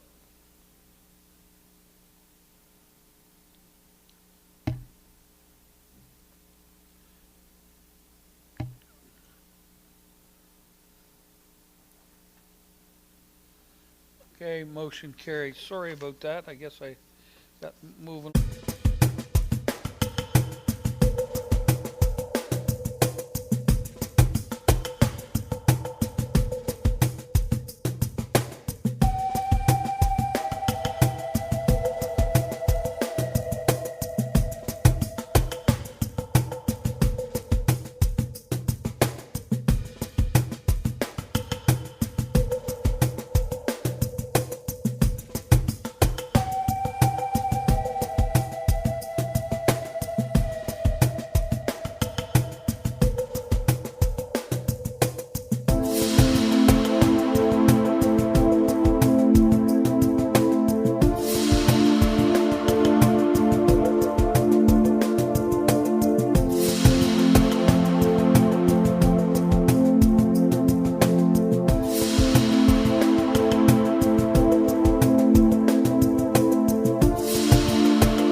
just one item, and that's on the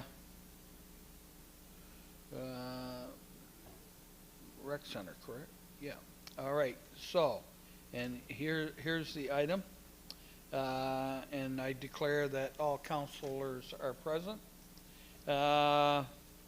And the item is that 06A, that the municipality of the County of Kings enter into an IMSA corporation for the purpose of developing a regional rec center complex as per the terms and conditions presented in camera. So, all those in favor, unless there's further discussion, if there's no further discussion, all those in favor or against? What? Oh, yeah, yes, we need a move by Councillor Lutz, second by Councillor Sappington. Yes, clerk, did you have a comment? Nope. No? That was just What do you that got we your needed a light on mover and for then? second. Trying to confuse me, aren't you? Oh, I don't have enough trouble with these guys. I don't need you too. Holy lifting. All right, all those in favor signify by saying aye or no. All those, oh God, time to go. All those in favor or against, please vote in the usual manner. Gee. Oh, I do?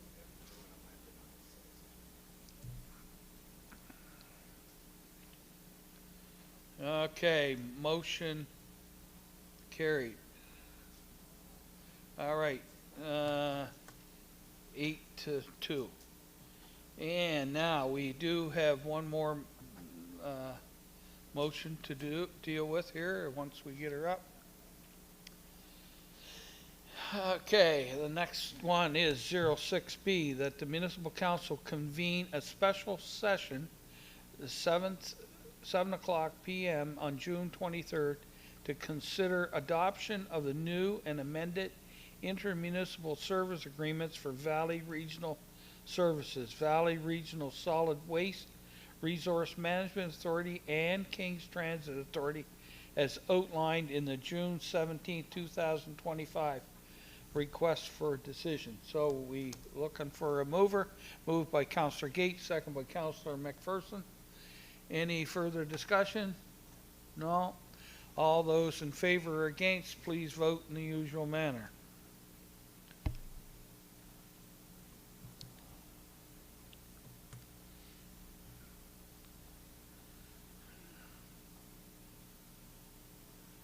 Motion carried. Okay. Now, last but not least, Councillor Best, what's up? I'd like to make a motion here today. I'd like to make a motion that we conduct in every district about our recreation facility we're trying to build. I'd like to have a public meeting in every district before we finalize and make decisions on this rec facility. Okay, I rule that that motion is out of order. I would ask now for a motion to adjourn. It's not on the agenda, and I ruled out of order. Yeah, because it was under new business, and you asked for it prior to. This is not under new business. So you can disagree all you want. I'm running the meeting. So what you can do is, because you asked me under So we're back in the session now. You should ask if there's any comments from the public and all this stuff. we're gone. If you're paying attention to the agenda, the way it works, that was number 5. That was an hour ago. We didn't discuss it, so we get back in session.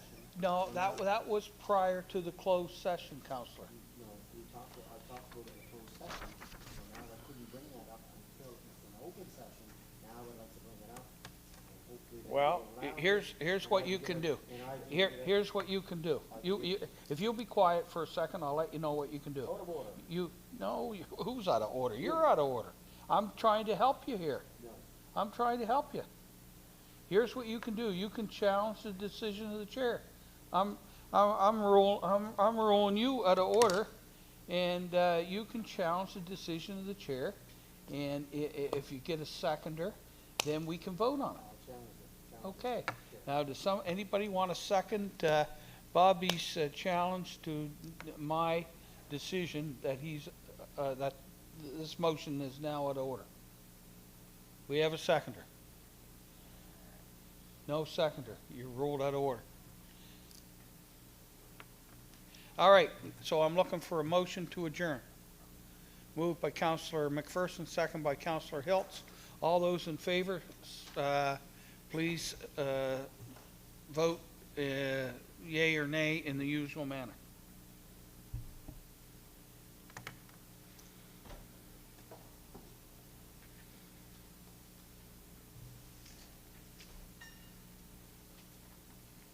Okay, motion carried. Thank you, everyone.